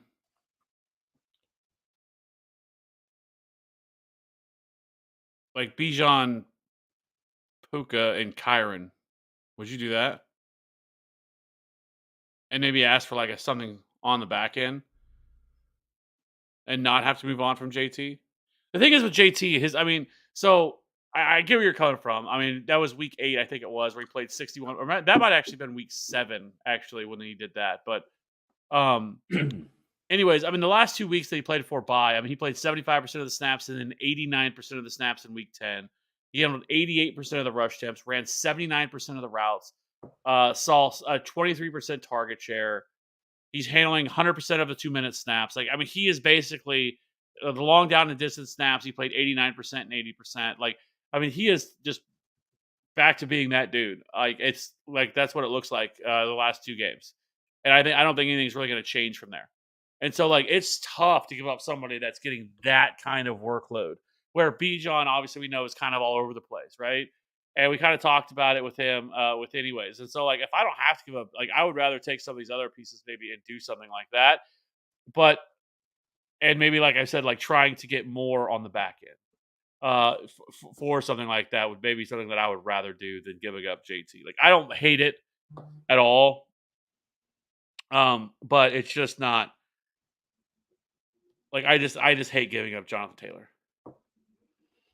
Yeah, I get it. Matt, stuck in a tricky spot with horrible running back lineup of the wide receiver lineup of Puka, Diggs, and Jefferson. Who do I pawn off for a running back? I mean, this depends to me when your trade deadline is. Like, if it's like coming up now, I think I would try and move Jefferson just because I think you're going to probably have like the easiest time. And like Josh Dobbs has been like, he's been good for fantasy purposes. Like, but I think it's just going to be like a ton of TJ Hawkinson, and like Jefferson is going to be like the 1B/2 in this offense, honestly, just with how like his distribution has looked this year. But if you don't have that luxury, but like, or if you can wait, if you can wait, I would hope that Puka kind of pops off this week, and then see if you can send him. That's how I would play it. To me, it would come down to when your deadline is. Yeah, but I also think you don't have to do anything. Like I've said so many times, like the running back position has been such a dumpster fire this year. Like, it doesn't really matter if you have great running backs or not. That's not going to be the difference between you winning or losing, in my opinion. If I can have like 3 elite wide receivers, which you almost have that here once Jefferson comes back, like you've waited this entire time. Like, it feels always stupid to me to trade somebody like that whenever they're getting ready to come back. You waited through all of the time for him to come back, and now he's about to come back, and then you move him. Like Dobbs, I think it can definitely support Justin Jefferson, and so I don't want to make that move. Like, I want those elite wide receivers. I don't really care about if my running backs are great. Like, I have leagues where my running backs are, I have a league where I have Tony Pollard and Damian Pierce and Javonte Williams. Like, Tony Pollard's been pretty bad all year, right? Like, for the most part, he's had a couple good weeks. Javonte's starting to come on, have a couple good weeks, but he's been pretty bad for most of the year. I am still in first place in my league. Like, it hasn't affected me at all because I have solid wide receivers. I have AJ Brown, Amon-Ra St. Brown, Michael Pittman, Nico Collins. Like, wide receiver has been the cheat code, the skeleton key this year. I don't want to move off wide receivers to get running backs. I think it also depends on like how bad. Like, some people think like their running backs are horrible, but like they can like skate by, like you're saying. So I think that's what it comes down to as well. Matt, Pittman or Puka in week 12. If Cooper Kupp sits, I'm going Puka. If he plays, I would go Pittman. I'm going Pittman. I have Pittman as a top 7 wide receiver this week.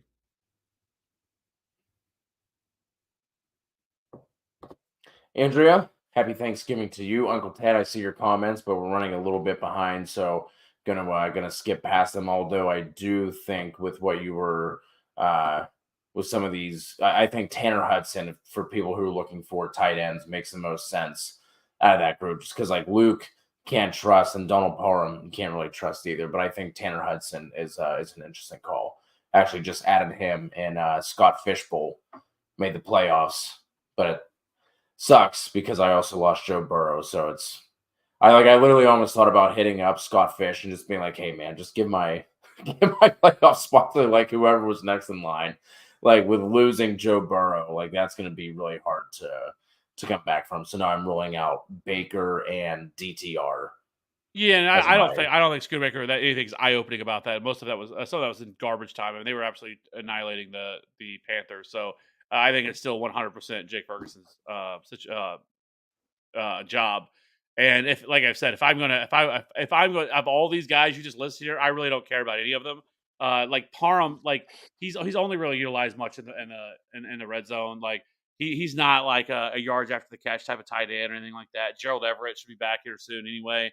And so, like I've said, I'll say it again. Tucker Kraft's the guy that I want. Like I would take Tucker Kraft over all of those guys without even thinking about it. And I think I saw something here about Chris Rodriguez. Chris Rodriguez is not doing anything. Like he did nothing last week. Like, he is a between the tackles grinder, and that is it.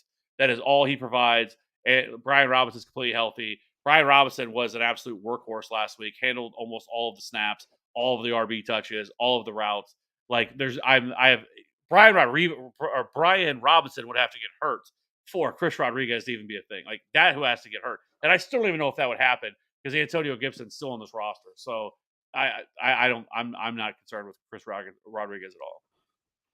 I think Jeff Wilson is interesting in some deeper league formats, like on the off chance like Achan is held out for a little bit. Savon Ahmed did hit IR, so that's an interesting development there in that backfield. But that'd be a deep league type of ad for me.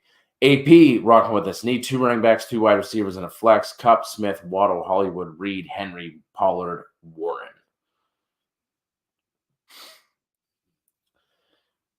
So Pollard and Derrick Henry. Yeah. If there was ever a spot for him to have a good game, this has to be it, right? The matchup is pretty good, but game script has been the biggest thing with him. If they can't have a positive game script game in this game against the Panthers, they're not going to have one the rest of the season. So, I feel like this has to be a spot. I do like Warren, but at wide receiver, I'm going to go with Devonta Smith and Waddle, and then I'm going to flex Hollywood. But there's a serious argument to be made for Jaylen Warren. Did you miss Cup at the beginning of that? No, I just don't expect him to play. Oh, okay. Well, if Cup plays, it's going to be the first 3 for me. If he doesn't, it'll be the second 3. Maybe I'll hate myself for this, but I'm still not playing Cooper Kupp. Like we said, I mean, Cooper Kupp has the 2 games on the very beginning of the year. Other than that, he's been an absolute nothing, right? So I get it, but like with the options that you have there, like it'd be different if it was like some flag or some really fringe type players. Like with the options you have there, I think I would still just sit them.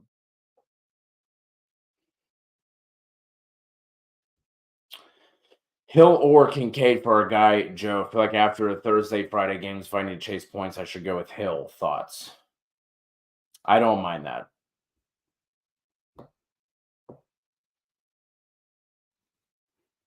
Kev. What a rookie. Had it on mute. I was like, what? I was like, oh, saw it.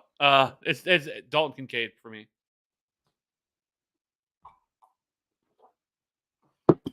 Gabe Jameson or your guy A.T. Perry. This is going to be Gabe for me.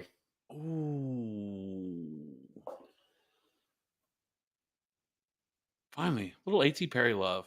I'm not starting him over these guys, but no, I like it. He's a stash for sure. Like let's see how everything plays out. But I really like Jameson Williams this week too. Like his number, like he played a season high, it ran a season high in routes, 65%. He has overtaken Josh Reynolds. There's been a lot of like very positive comments come out finally from Dan Campbell about how he's earned it and he's worked really hard and all this other stuff. Gabe Davis is kind of interesting too, but Gabe Davis is so random and when those spots are going to come for him. But I still think you probably go Gabe Davis just because of the workload. But man, I do like Jameson Williams this week. Yeah, I just think it's what we were talking about earlier with like not wanting to play Goff or playing Dobbs over Goff, right? Like this could just be a game where it ends up being, the Lions score 4 or 5 touchdowns and it's all between Gibbs and Monty, right? Eagles are giving up the most half-point PPR points per game to wide receivers. That game should be a shootout, so I lean Gabe there. Landon, Connor, Debo, or Charbonnet? This is going to be Debo for me. I'm going Zach Charbonnet. I guess we're not going to agree. Mike, appreciate you. Hope you have a great Thanksgiving. Gorilla Kid, gun to the head, pick 2 wide receivers and a flex. When I first saw this, I was like, these are like what are we doing gun to the head for? That seems unnecessary with these choices. Like I was expecting to see just like an absolute wasteland. But we have good choices here. GK. Flowers, Wilson, Puka, Lockett, Mixon, Ford. There's going to be Puka, Lockett, and Flowers for me.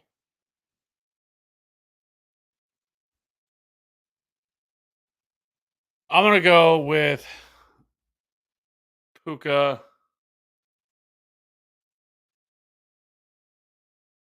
Lockett, and Mixon. Uncle Ted calling a shot with Josh Downs. I don't hate it. No, I I don't hate that don't. at all. I like that call there, Uncle Ted. I don't think Pickens is going to be heavily involved this week. This is just not a good matchup for him. The Brown or no, moron. It was last week. But the with the Steelers, like I don't know. I will see, right? Like if this is going to happen, I would love for George Pickens to be more involved, but I don't really have a lot.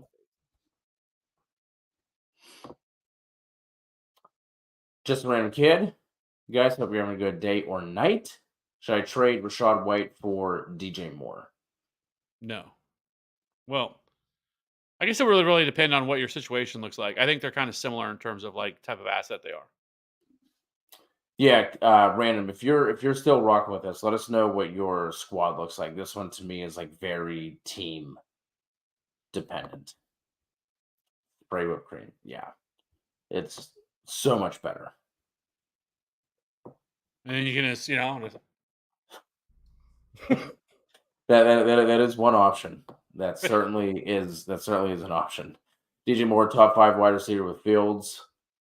Yeah, the past 3 games have been fantastic. JR, good to see JR back in here, opening up the old sipping on grandpa's old cough medicine. Are you Dumb and Dumber? No, all right.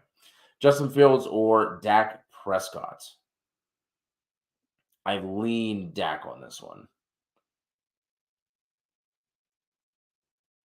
yeah, I'm gonna go Dak. Laporta or Njoku? I'm going to go Laporta. Yeah, Niners or Browns? I'm going to go Browns. Browns. Johnny Pena, appreciate you coming through the super chat. Would you trade Chase for Dell, Chase for Evans, or stay with Chase? Ooh. I honestly would do either of those, to be completely honest. And I think I would lean Dell.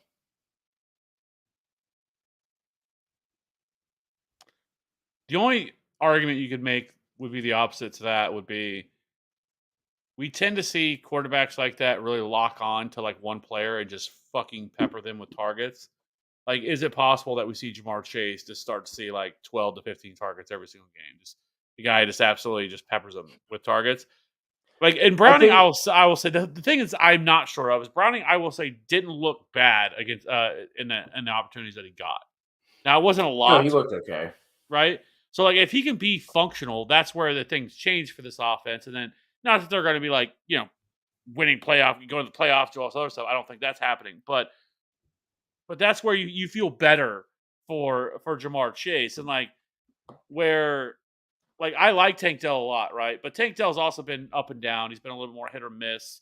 But he still obviously has a very high ceiling. Love CJ Stroud. And then, the other option would be Mike Evans. Now I'm not as high on, Baker Mayfield. Mike Evans is he's been okay. He's not been, he's been good this year. Still finding a lot of end zone targets and stuff like that. But it feels like you're selling low though too on Jamar Chase. And though I think all things considered, maybe that's the best. Maybe you should be happy with that kind of a return. Yeah, I think what you're saying could potentially be true, right? Where like Browning just locks on him, he's the guy. But I still think like his ceiling is what we've seen with Garrett Wilson, right? Like where he's like 7 for 80, a 6 for 50. I just don't think there's like a massive ceiling there. Like I think he could get locked onto, and there's still going to be just like some inaccurate throws. We have to remember also too that like T Higgins should be back at some point in this lineup as well. And even whenever Joe Burrow was in there, like we started to see them like really start to use the tight ends. Now they were using a 3-man committee, so like it wasn't like that exciting for fantasy purposes, right? Like it's not like they were just like funneling all the targets to Irv Smith. Like they're running out Drew Sample, also running out Tanner Hudson. Like all three of those guys have been involved in the passing game. So I think we can see something similar with Jake Browning as well. But I would honestly do it for either of those guys. Well, gun to your head, which one would you want? Because I think it would be Dell. Dell. Yeah. I think Dell is just like a little more even week to week, where like if I could see more bad games coming from Baker Mayfield than CJ Stroud. CJ Stroud has been a legitimate fucking baller all year. Oh, yeah, absolutely. Been phenomenal. Ken starts 6 in a PPR. Kamara, Bijan, Harris, Ayuk, Adams, Metcalf, Olave, Ridley, Higgins, Dell. Okay, so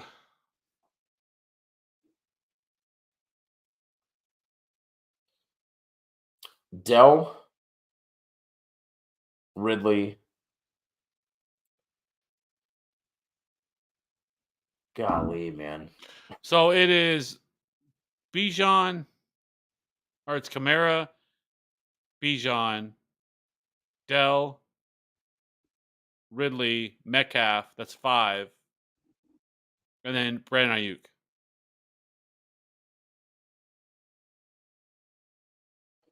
I'm good with that.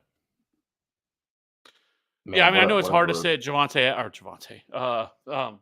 Adams, but I will say this when it comes to Devontae and it comes to the Chiefs.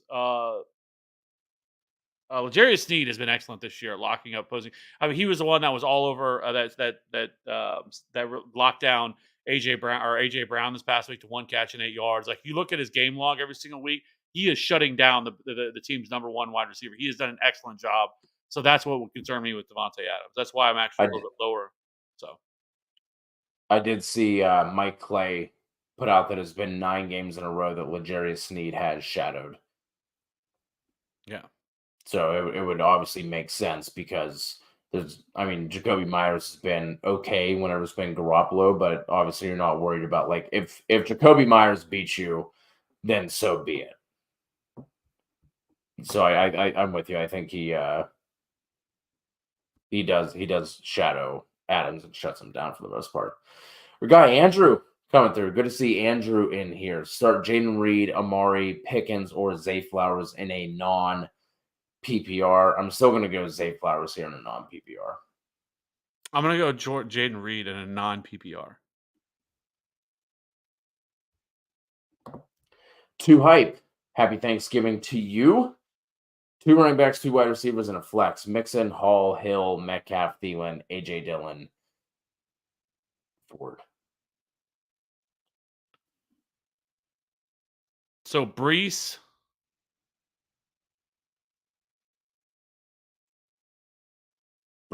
Mixon. This is throwing me off with the order here. Too hype. Is that I'm assuming it's Tyreek Hill. I'm assuming we're not throwing Justice in here. Yeah, that's got to be Tyreek, right? I'm assuming. Yeah, so Tyreek and Metcalf. And then flex. I'm gonna go Thielen. Yeah, I agree. I'd go Thielen.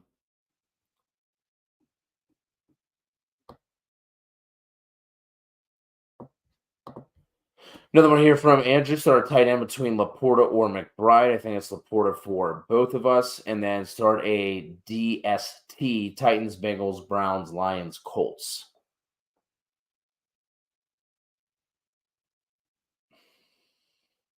Oh, this is the Browns, not Browns.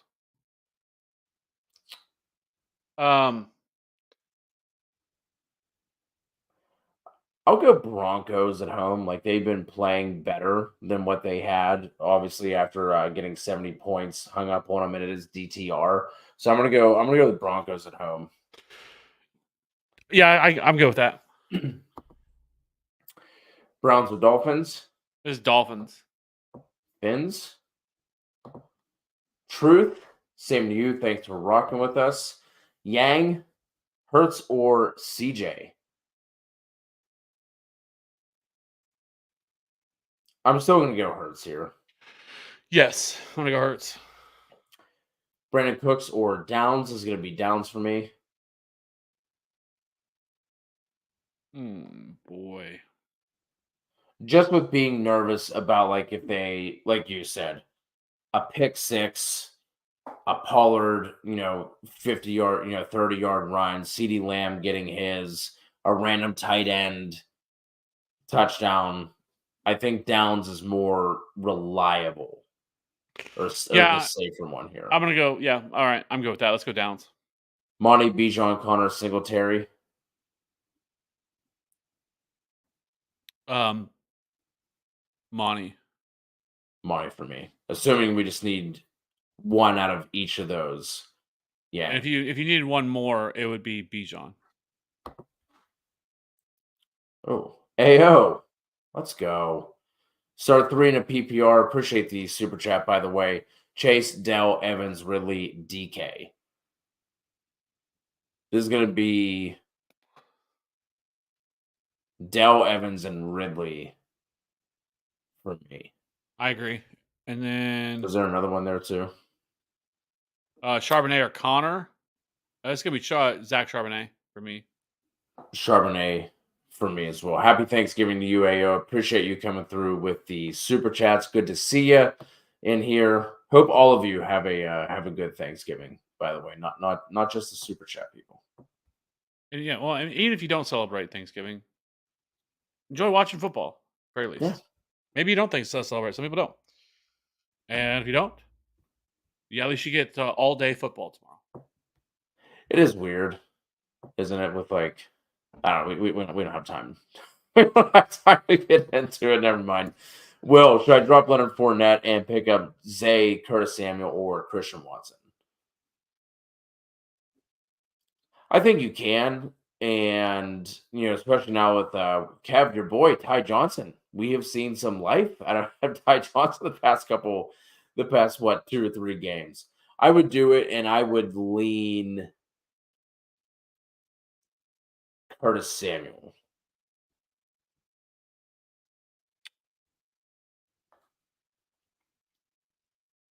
I think I would, if I was going to, I'm just going to shoot for the eventual, or not the eventual, the hopeful upside of Christian Watson. With all the injuries they have, everything else they're dealing with, Jordan Love has started to throw the ball deep more. Has been a little more accurate with it lately. Wicks is kind of getting some of those targets. So with him being out, I think I would go Christian Watson. I get it. That makes sense. I don't know if that ceiling is ever going to come. So that's why I lean Samuel. Another one here from Gorilla Kid. Should I keep Lions kicker or swap for Falcons, Broncos, or any other kicker? Who do you like this week? Kev, did you do your kicker rankings yet? I know you normally have those on Sunday ready to go. Have you done them this week? I have not. I would stick with Riley Patterson. I have him as a top five kicker this week. He might finish with enough points to be a top 5 tight end as well. You never know. Recon, hey guys, 5 and 6, 12-man PPR, 5-way tie for 5th.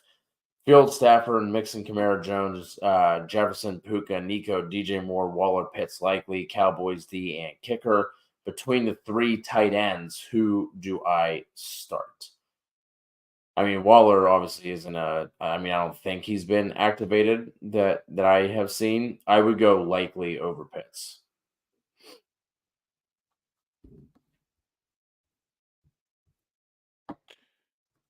Oh man. Yeah, I think I would go likely.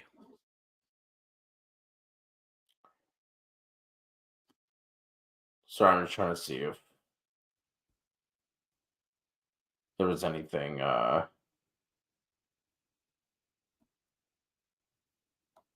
for certain on Darren Waller because I had not seen anything.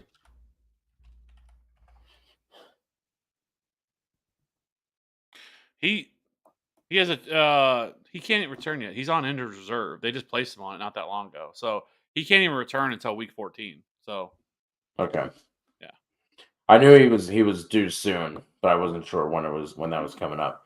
Also, I traded T-Law and Ferguson for Kamara and Pitts because I didn't have a backup running back for Jones. So, what do we think now? Possible moves I should make. or wait until the end of this week?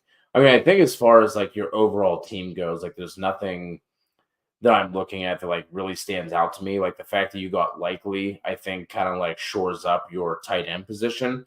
Um, obviously have had some slow starts and injuries between Kamara, Jones, Jefferson. Once he comes back, then you're going to be rolling out Jefferson, Puka, Nico, DJ Moore. So you're going to be stacked at wide receiver. Fields and Stafford is fine enough at QB for you. So, um, I'm not. I think you're good. Nothing that stands out to me is like a glaring need. I think you pick up the dub this week. I think it's the playoff team you have there, Recon. Dominic, Pacheco or Kirk? This is going to be Pacheco for me. Yep, agreed. For guy not good at fantasy, one wide receiver, one flex, Zay, D-Hop, Javante, B-Rob, and McLaurin.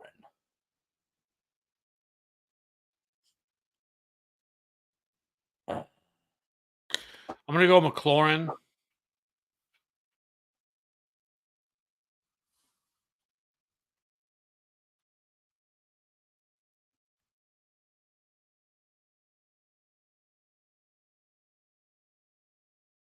I'm going to go McLaurin and Zay.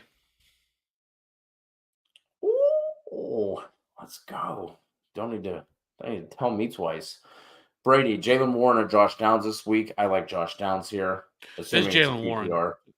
Jalen Warren has been very, very good, and they get a great matchup this week. Their matchup is hashtag very good, and Jalen Warren has been incredibly efficient this year.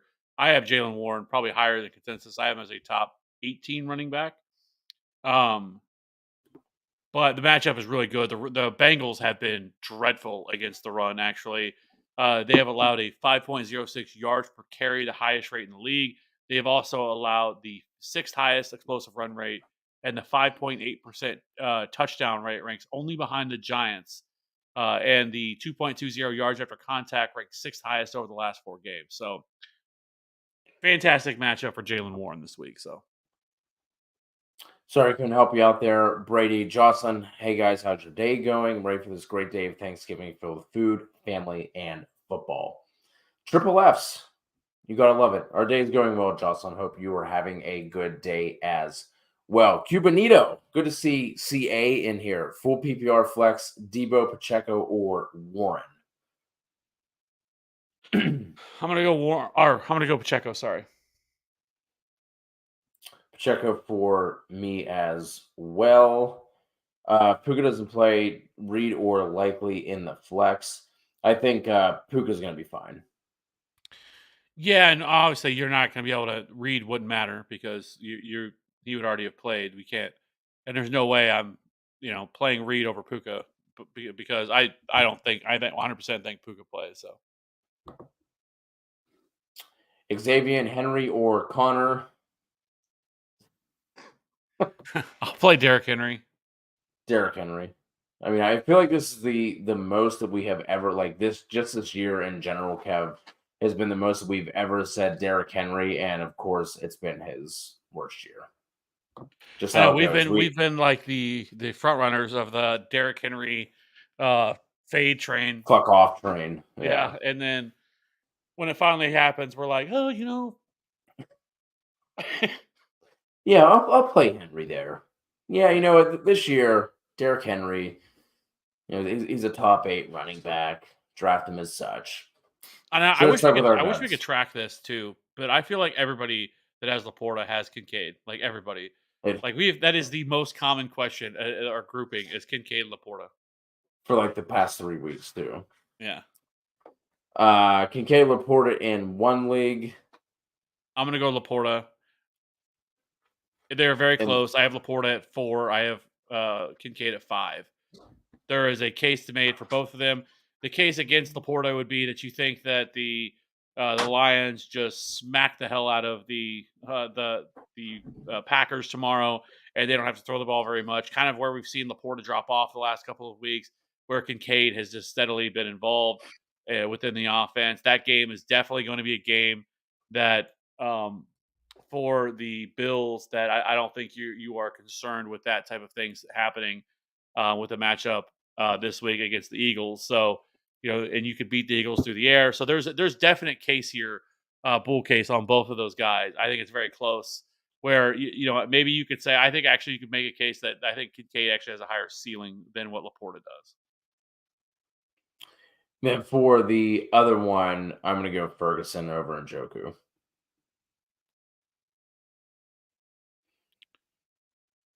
That one I'm going to go with David Njoku.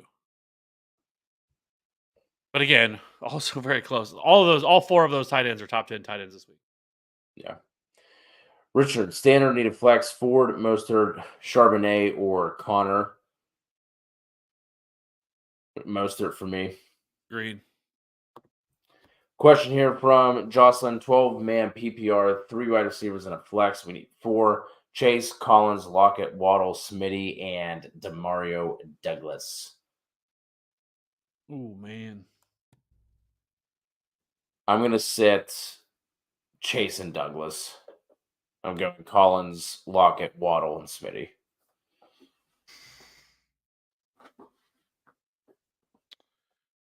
So I'm going to play Chase in this one. I'm going to go Chase, Nico,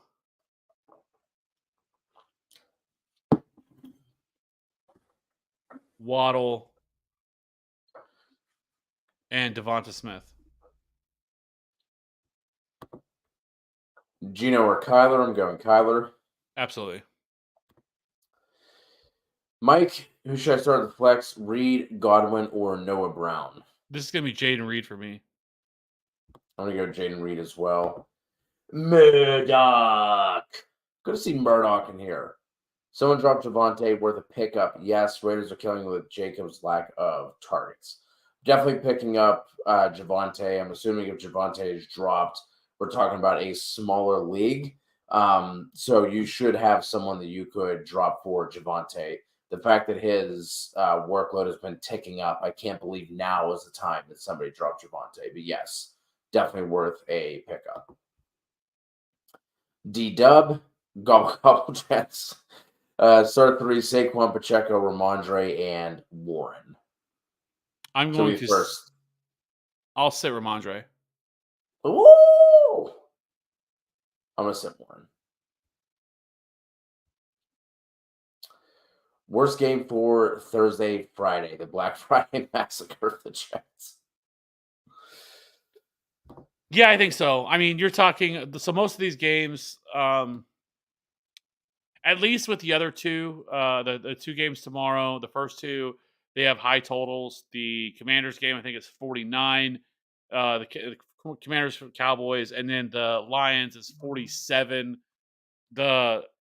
And then the nightcap game, the Seahawks at home against 49ers, as long as Geno can stay healthy, which is just a contusion, so I don't think it's anything serious there. But if that game could stay right, I think you have to say it's Tim Boyle and against against the Dolphins. Yeah.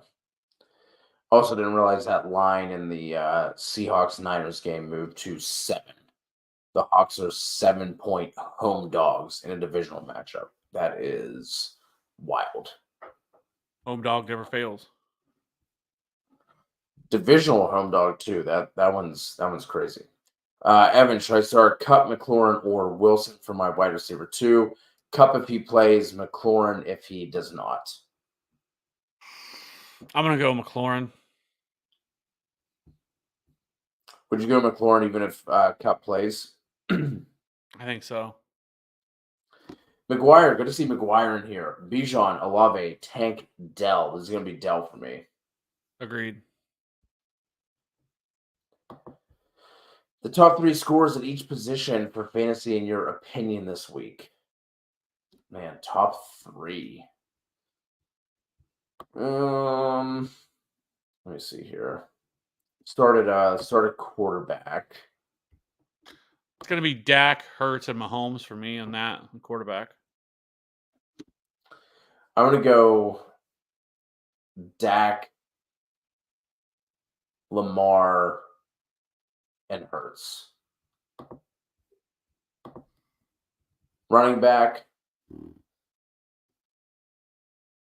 McCaffrey,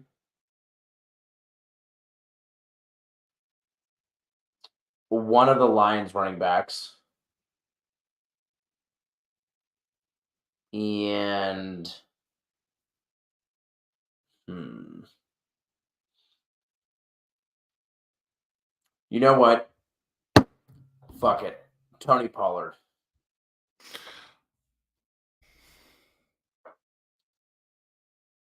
I'm gonna go McCaffrey, Kamara, and yeah, and I'm gonna go with David Montgomery. Wide receiver. Tyreek, Yes. CD, and AJ Brown.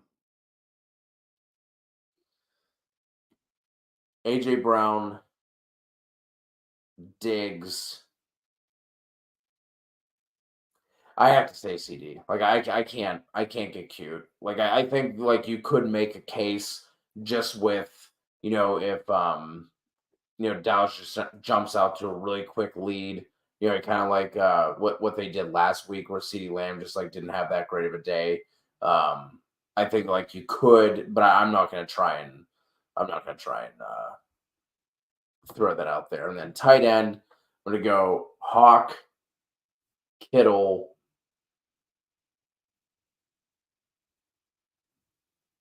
Is Kev, do you know is Taylor Swift gonna be at the Raiders game?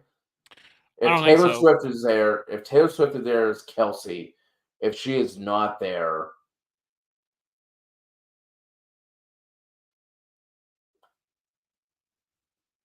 Dalton Schultz.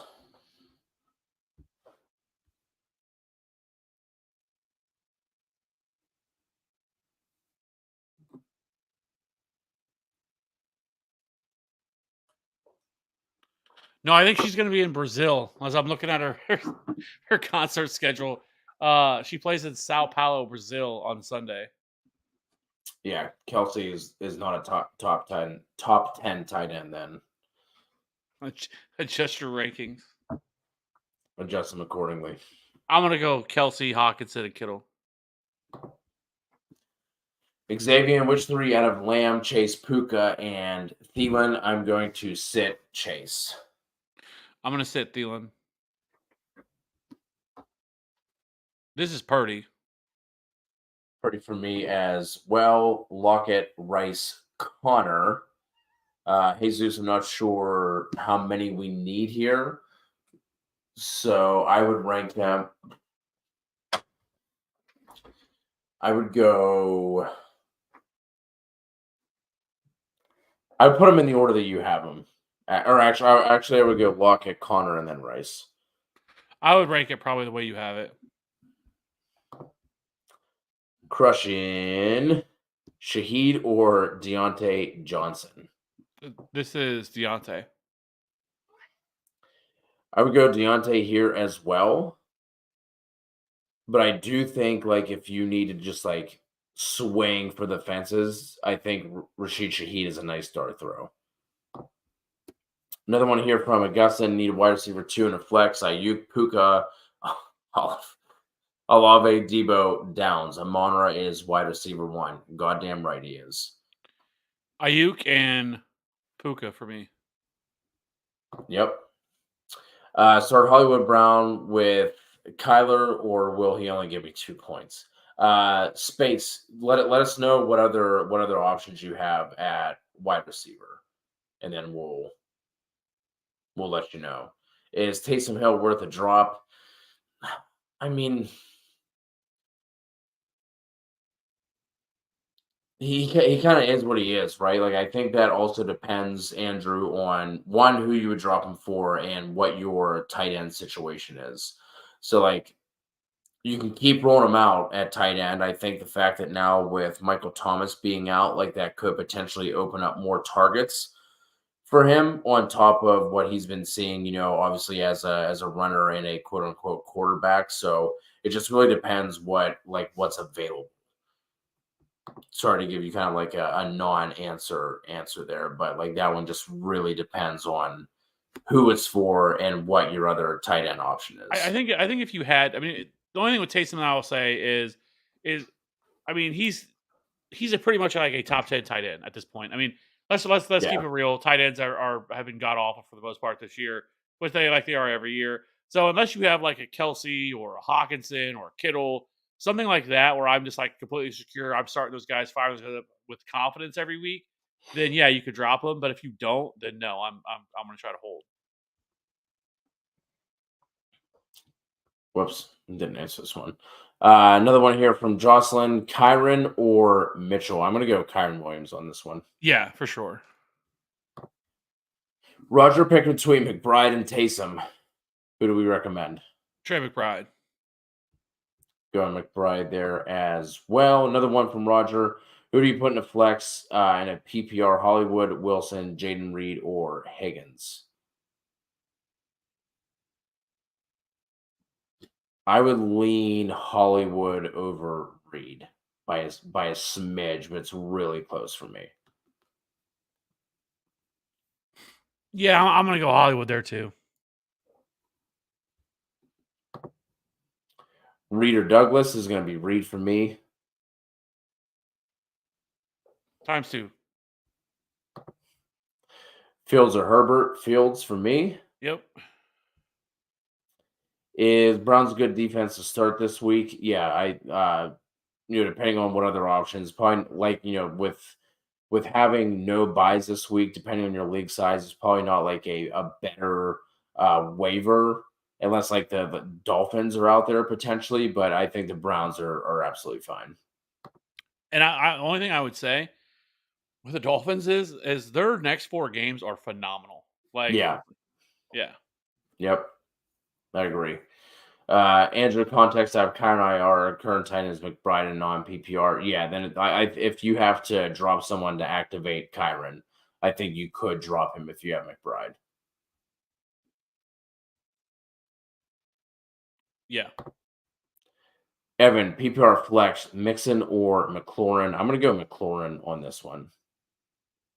I agree. And on the last one, the only thing I would say is if your trade deadline hasn't passed, you might try to work a trade in for Taysom. I mean, everybody's looking for a tight end, right? There's not that many options that people feel great about. And so if your trade deadline hasn't passed, I would rather instead of because like I feel like then that you're just helping somebody, right? With that. Yeah. So also something else to consider too, I want to throw this out there before you go and drop him, is McBride's bye week is coming up in 2 weeks. So you're gonna need another tight end anyway. I think it's week 14. Because I know it's not next week. It's week 14 is the Cardinals. I'm pretty positive. And so you're going to need a tight end that week anyway.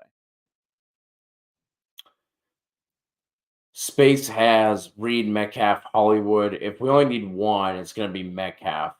If you need two, like we just said, Hollywood by a smidge over Reed. So it'd be Metcalf, Hollywood, Reed in that order for us.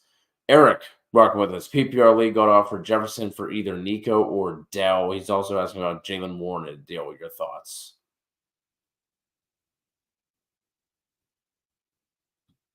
Yeah, I'm trading for Nico all day. I would trade. I would trade Nico for Jefferson. Although, I mean, I wouldn't mind trading away Warren either. Like depending on like what he's talking about. Like if he wants Nico and Warren, that would depend on what your running back situation's like. But like I still think I'd potentially do it if Warren is like, let's say like you're like RB4, let's say.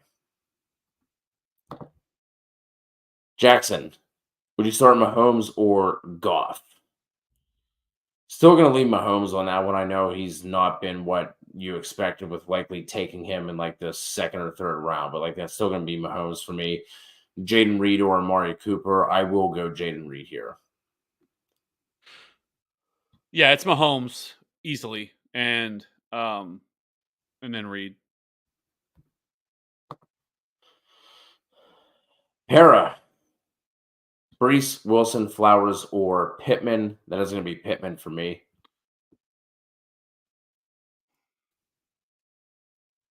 I really want to play Brees, but I would go Pittman. I love Michael Pittman is such a great spot this week. I absolutely love Michael Pittman. Top 10 wide receiver this week.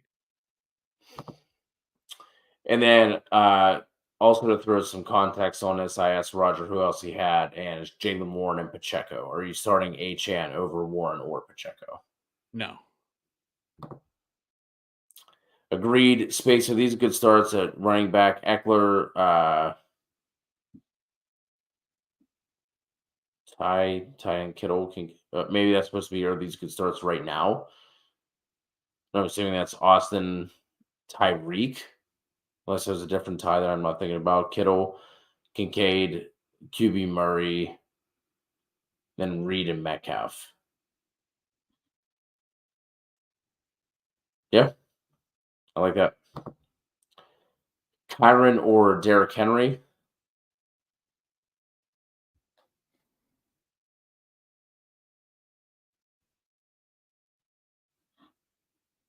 I'm gonna go Derrick Henry.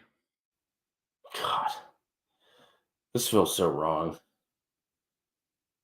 I lean Derrick Henry as well, but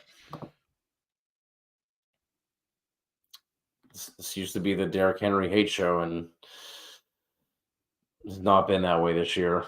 And of course, like we said, it's a year he's doing worse. Eric, he wants Nico and Warren. I would still do that, like I said, depending on your running back situation, Eric. Like if you can, like there's a chance that Warren is your RB2. If that's the case, I don't think I would do that. But if Warren is like your, RB3, 4, I would okay. So Yes, Bijan Bijan Saquon, and Rashid. Yeah. Yeah. Tank, Nico, Pittman, Sutton. Yeah, I would do that. Yeah. In a heartbeat. Cemetery or Gus? I'm gonna go Gus. Yeah. Oh, Ty Chandler. Okay. Yeah, I mean, I still think that like space. Who like are there any other? I'm assuming if you're starting Ty Chandler, you probably don't have many other great options there. But let us know what you have at running back. Herbert, Brock, or Stroud. In what order would you put them in this week? Oh, Stroud, Brock Purdy, then Herbert. It's just not like the Ravens have been, obviously one of the best defenses in the league. They are at home, but I'm just a little bit lower on Justin Herbert this week. It's not the greatest of matchups. Stroud is in a great spot. You can throw all over the Jaguars. And we've already seen the Texans absolutely annihilate this defense once already this year, earlier in the season. Brock's in a really good spot. I mean, he's been one of the best quarterbacks this year too. And then I think it would be so. Yeah, it's Stroud, then Brock, then Herbert. I would put Brock first, but then Herbert last. So as long as Herbert's last, I'm with you. Are we dropping Walker going into the playoffs, replacing with Pacheco rest of season, or hold off to see how things turn out with Walker in a non-PPR? I think if this was a normal week, there'd be a better chance that Kenneth Walker played. I think a lot of it is, the short week, but it's an oblique. Oblique injuries, I think, aren't really all that serious. For Major League Baseball players, they are, but for NFL players, there's not as big of a deal. I think I saw some of the injury doctors on Twitter say that basically it's like a 1 week thing. So I'm not all that concerned. Yeah, he's not going to play this week, but like I said, a short week. So I think he'll be fine, ready to go once they come off this game. Oh no, they actually play next Thursday. Forgot about that. But obviously they're still going to have a week in between. So because they play Thursday against the Cowboys next Thursday. I mean, I still think like in a is this 16 league, right? I think so. I mean, I still think with how much we've talked about how brutal Walker's rest of season schedule is, and like in a 6-team league, like I think you could just drop him. Like I can't imagine in a 6-team league like you're gonna have too many teams like clamoring to try and trade. So like unless you can like package Walker with someone, which like still might be hard in a 6-team league, you know what I mean? I think you could drop Walker for Pacheco rest of the season.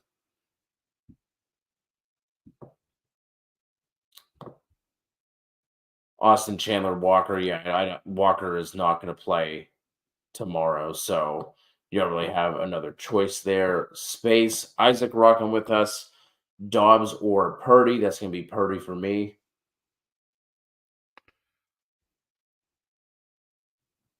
Yeah, it's gonna be Brock Purdy. Space, if you want to let us know what your waiver options look like, but I'm assuming if you're starting Ty Chandler, your waiver options aren't fantastic. So probably not going to have a ton of options there. So it seems like, Eckler and Ty Chandler are going to be your best bets. Pacheco Charbonnet in the flex from Isaac is going to be Pacheco. Agreed. Parrot, should I be furious about my league allowing Sutton for AJB to go through and not be vetoed? Obviously, this is not a close deal whatsoever, but I think the only argument could be made would be like for something like that would be like if the person who traded AJ Brown away is like in last place, has no shot at the playoffs, they're pretty much eliminated or already eliminated, right. and they make a trade like that, then yes, I would be a little more upset. But if these are like contending teams, you have no idea. Like it's so tough. Like I've seen so many incredibly bad trades, and unless you can prove that it was collusion, like you can be upset about the trade happening all day, right? Like it's obviously a bullshit trade. I don't know if it happened after AJ Brown had a bad game and went 1 for 8, and Sutton had a good game. Like I get it, but and I would be pissed off too because it like ruins kind of the integrity of the league when trades like this happen. But like I said, you would have to be able to prove without a shadow of a doubt that it was collusion, and if it's not, then no trade should ever be vetoed. That's how I don't like I've said, and I've seen a lot of really bad trades happen, and it's frustrating because like it overinflates other teams. But if you can't prove any collusion on it, then there's nothing you can do. And I don't think we should be out here just vetoing trades just because we don't think they're fair. Yeah. Unfortunately, I agree. Shitty deal, no matter what way you slice it, whether it's I mean, like, the third place team trading with first place, like there's no there's no universe, there's no galaxy where that should be a trade that you want, where you want Sutton over AJB.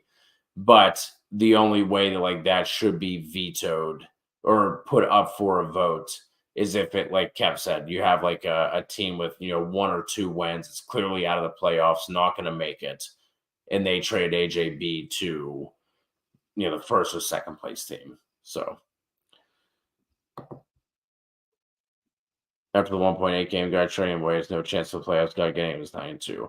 Yeah, if there's a team that has no chance of the playoffs, it should not be able to put through. I think in all redraft leagues, once you are mathematically eliminated, I think waivers are like a slippery slope, but you should not be allowed to make trades. I've seen in some leagues, which is hard to do. You'd have to monitor it yourself. That where some leagues that I've played in where like there's 2 pools. Like so as soon as like things lock, right? Like where there's 2 pools where the teams that are out of it, they get to pick from the same pools of players. Now obviously that's hard to do because like how do you monitor that? You'd have to like monitor it manually versus like, being in like an ESPN league. The other thing I would say too is if like because normally like ESPN leagues already have like a built-in feature to veto trades, like it's already there. Like you don't have to like put it up for a vote. Like it's naturally already there. But it just depends on if it has that because yes, that looks extremely. There's Should not no happen. yeah No. a trade like that shouldn't be happening.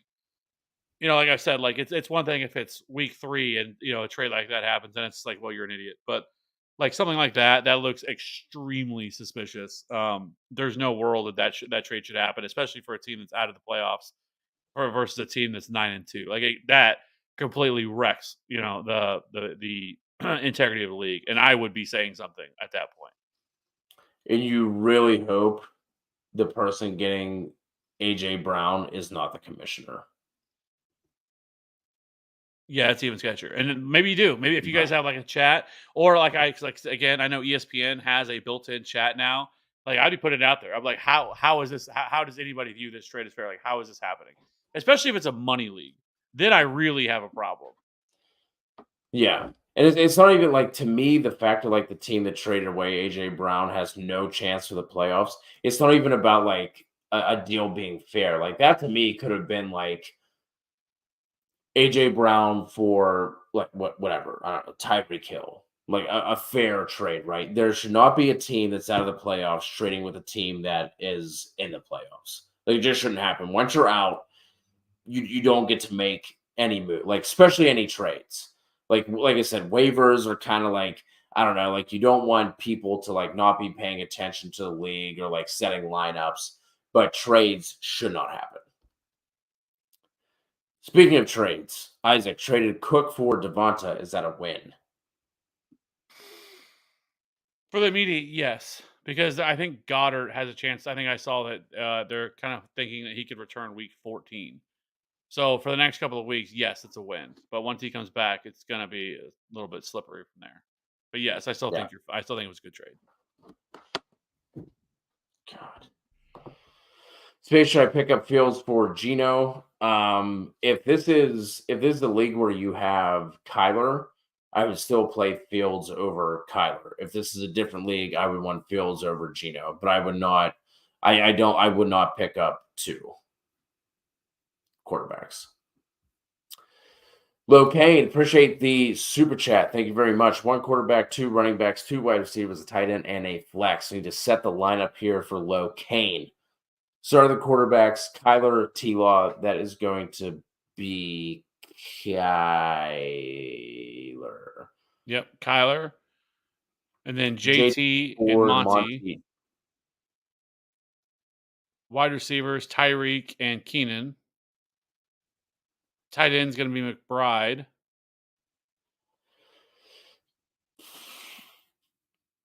And this is where it gets interesting. um, For me, it's Ridley or Kyron. and I'm gonna go Calvin Ridley. I lean Ridley as well by a smidge. I love this spot for Kyron, but with coming off the injury, I would lean Ridley. And I do I like this team a lot. Locane, like there's really not a lot to not like. Like, I'm curious especially with what your getting record is Kyron. with this team. I could see this being like a 500 team though, right? Kyron out for a while, JT out for a while, picked up Ford off of waivers, I'm assuming. Ridley up and down, McBride just like became tight the thing. end. Yeah.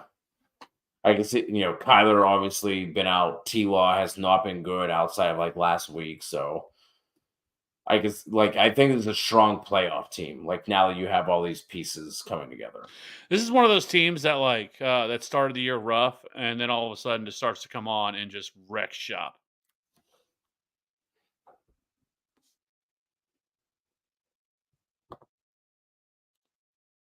So the guy trading away AJ Brown is the commish. Like the commish should not be involved in this. Absolutely not, because you have no because now you're screwed, right? So the only thing you could do would be to get the other members of the league. Like, is anybody else in the league upset? Like, I would be like trying to get everybody else to be like either like or we're done. Like, because like Golly. this should never happen. Like a commissioner should not be involved in something like this. Like this, I don't care that he's the one trading the guy away or whatever's happening, because so many things happen where people call the other person and like, hey man, if you make this trade with me, I'll split whatever. If I make, if I win the championship, I'll split it with you, or Yep. or I'll give you a cut, whatever. All this stuff, like really stuff, this like nasty, like shit like this, like happens, and like that's the worst. Like it just completely ruins the league. And so no, that should not be happening at all, 100%. And now you're pretty much screwed because it's just a commission that's involved in the trade. So like he's the only one with the actual power to do anything. Um, I think you can actually but I don't know exactly how it works. But Go I to the think authorities.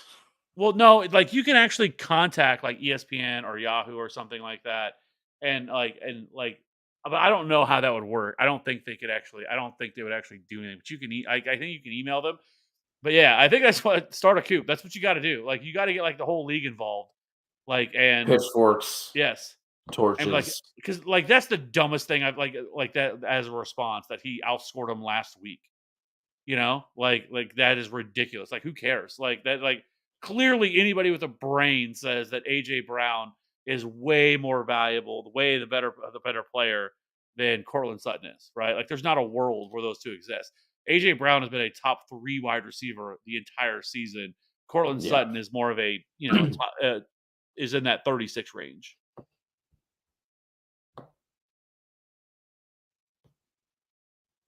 My lord. The only thing that I could say is there's a lot of unfortunately, there's a lot of people that think that way.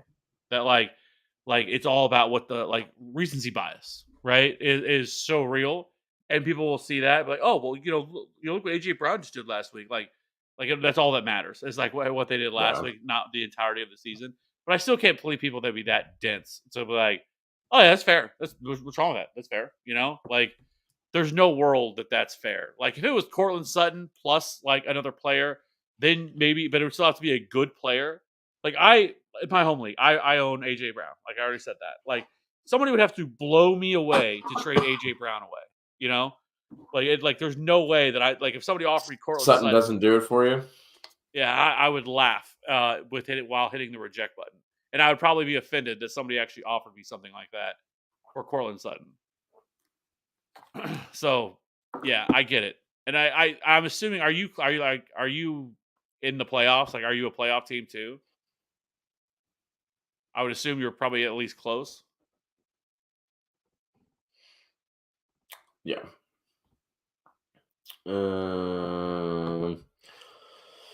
Gurus have D Hop on the bench. Should I trade Jamar and Kyron for Eckler and Achan, or should I trade Jacobs instead of Kyron?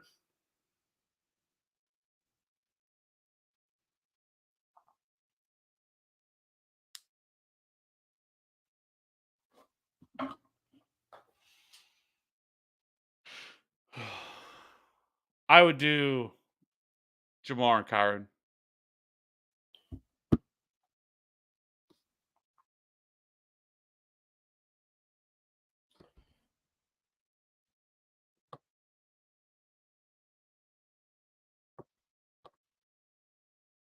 Nick, Brees, Devontae, or Warren in the flex?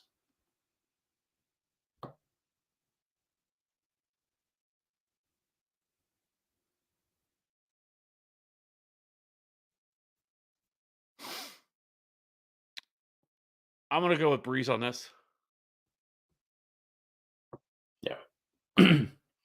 Raphael, trade Kittle and Edwards for Mixon. Have Ferguson Dak for the stack. Need the roster spots. I'm not doing that. Not for Mixon. No, I wouldn't do it either. Oh, whoops. Do we think Watson figures it out? I'm kind of to the point where I don't think that I don't think Christian Watson, and maybe I'll be wrong on this, and hopefully I am wrong on this, but I'm to the point where I don't think Christian Watson is really that good of a player. Like it was very small sample size last year for him in that With very Aaron small Rodgers. window with Aaron Rodgers. Obviously, quarterback matters. Like I'm not going to say that it doesn't. Like that it could be affecting him, but I don't think that he's like a complete wide receiver. If that makes sense, I think he's much more of a deep ball wide receiver. That is probably more of what he is versus like a complete wide receiver. I think Jaden Reed's a better wide receiver than he is.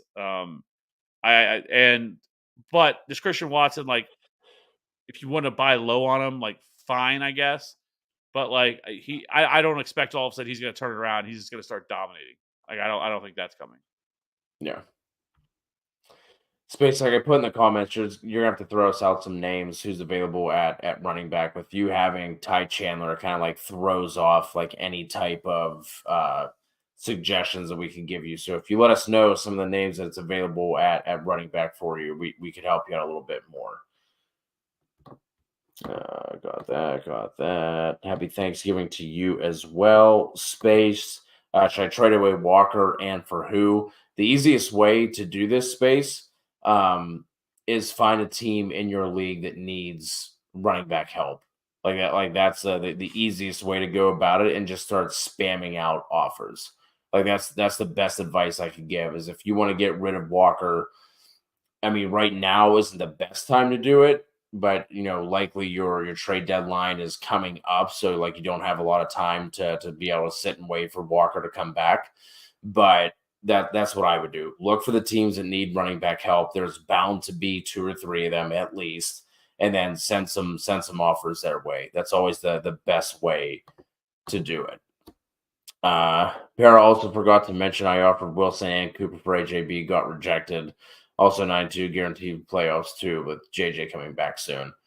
I hope you take down this league. That's the only way that justice will be served, is if you take down this league and win the whole thing. We're rooting for you. Yeah, like the movie Major League says. Well, I guess there's only one thing left to do. Win the whole fucking thing. Now I'm invested. I need you to. We're gonna need weekly updates now. Okay, we're gonna need updates. We're following this. We're all invested now. Yeah, we're all invested. Tell me, Jesus Christ couldn't hit a curveball.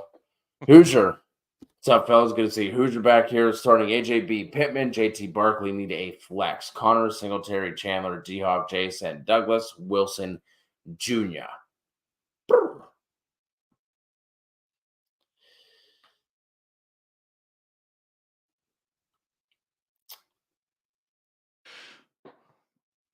I'm gonna go with DeAndre Hopkins. I'm going D-Hop as well. Augustin, Lions, or Dolphins D. I'm going to go Dolphins here. Agreed. Second take, not the first take.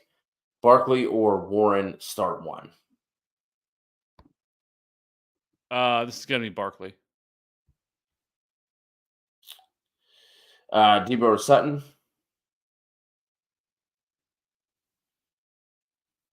This is Debo for me. Yeah, fuck Cortland Sutton. From now on, everyone's going to be so confused. It's going to be, Sutton or a kicker. We're starting Dustin Hopkins this week. Vera, glad you enjoyed it. Thank you for hitting the sub and for absolutely let us know. Since this is your first time here, we go live for the start set. Normally on Wednesdays, it might be Fridays going forward. I still will have to figure that out with the rest of the season, but either Wednesday or Friday for start sets every week. And then we also go live on Sunday morning as well to answer more start sets. And then we have content coming out throughout the week as well. If you're into DFS, you can also check them out on Thursdays. Kev goes live with our guy Matty Buckets for DraftKings talk on Thursdays. We also have a Discord as well. Should probably do a better job of mentioning that. I'll drop the link in here. Discord is absolutely free to join. No strings attached. Nothing is hidden or anything like that. And then no matter what you are into, redraft, dynasty, props, betting, whatever it is, there's conversation going in there all year long. So you can also join the Discord and keep us up to date there as well. Hoosier, would you start any of those running backs over Saquon? No, we're not. No, not doing that. So that looks like that is going to wrap it up. Appreciate all you for rocking with us for another nearly 3-hour stream. Hope you all have a great Thanksgiving. Speaking of DFS, Kev and Maddie will be going live Friday, Saturday. We're trying to figure that out. I guess he has to go out of town. He's going for a second Thanksgiving on Friday. So we're trying to figure out. I don't think it'll be Friday, maybe Saturday. We're trying to figure it out what we're going to do. Okay. So it should be a second DFS show going over the Sunday main slate. Like I said, please hit us with a like and a sub if you have yet to do so. Really appreciate all of you. Hope you all have a great Thanksgiving. Enjoy.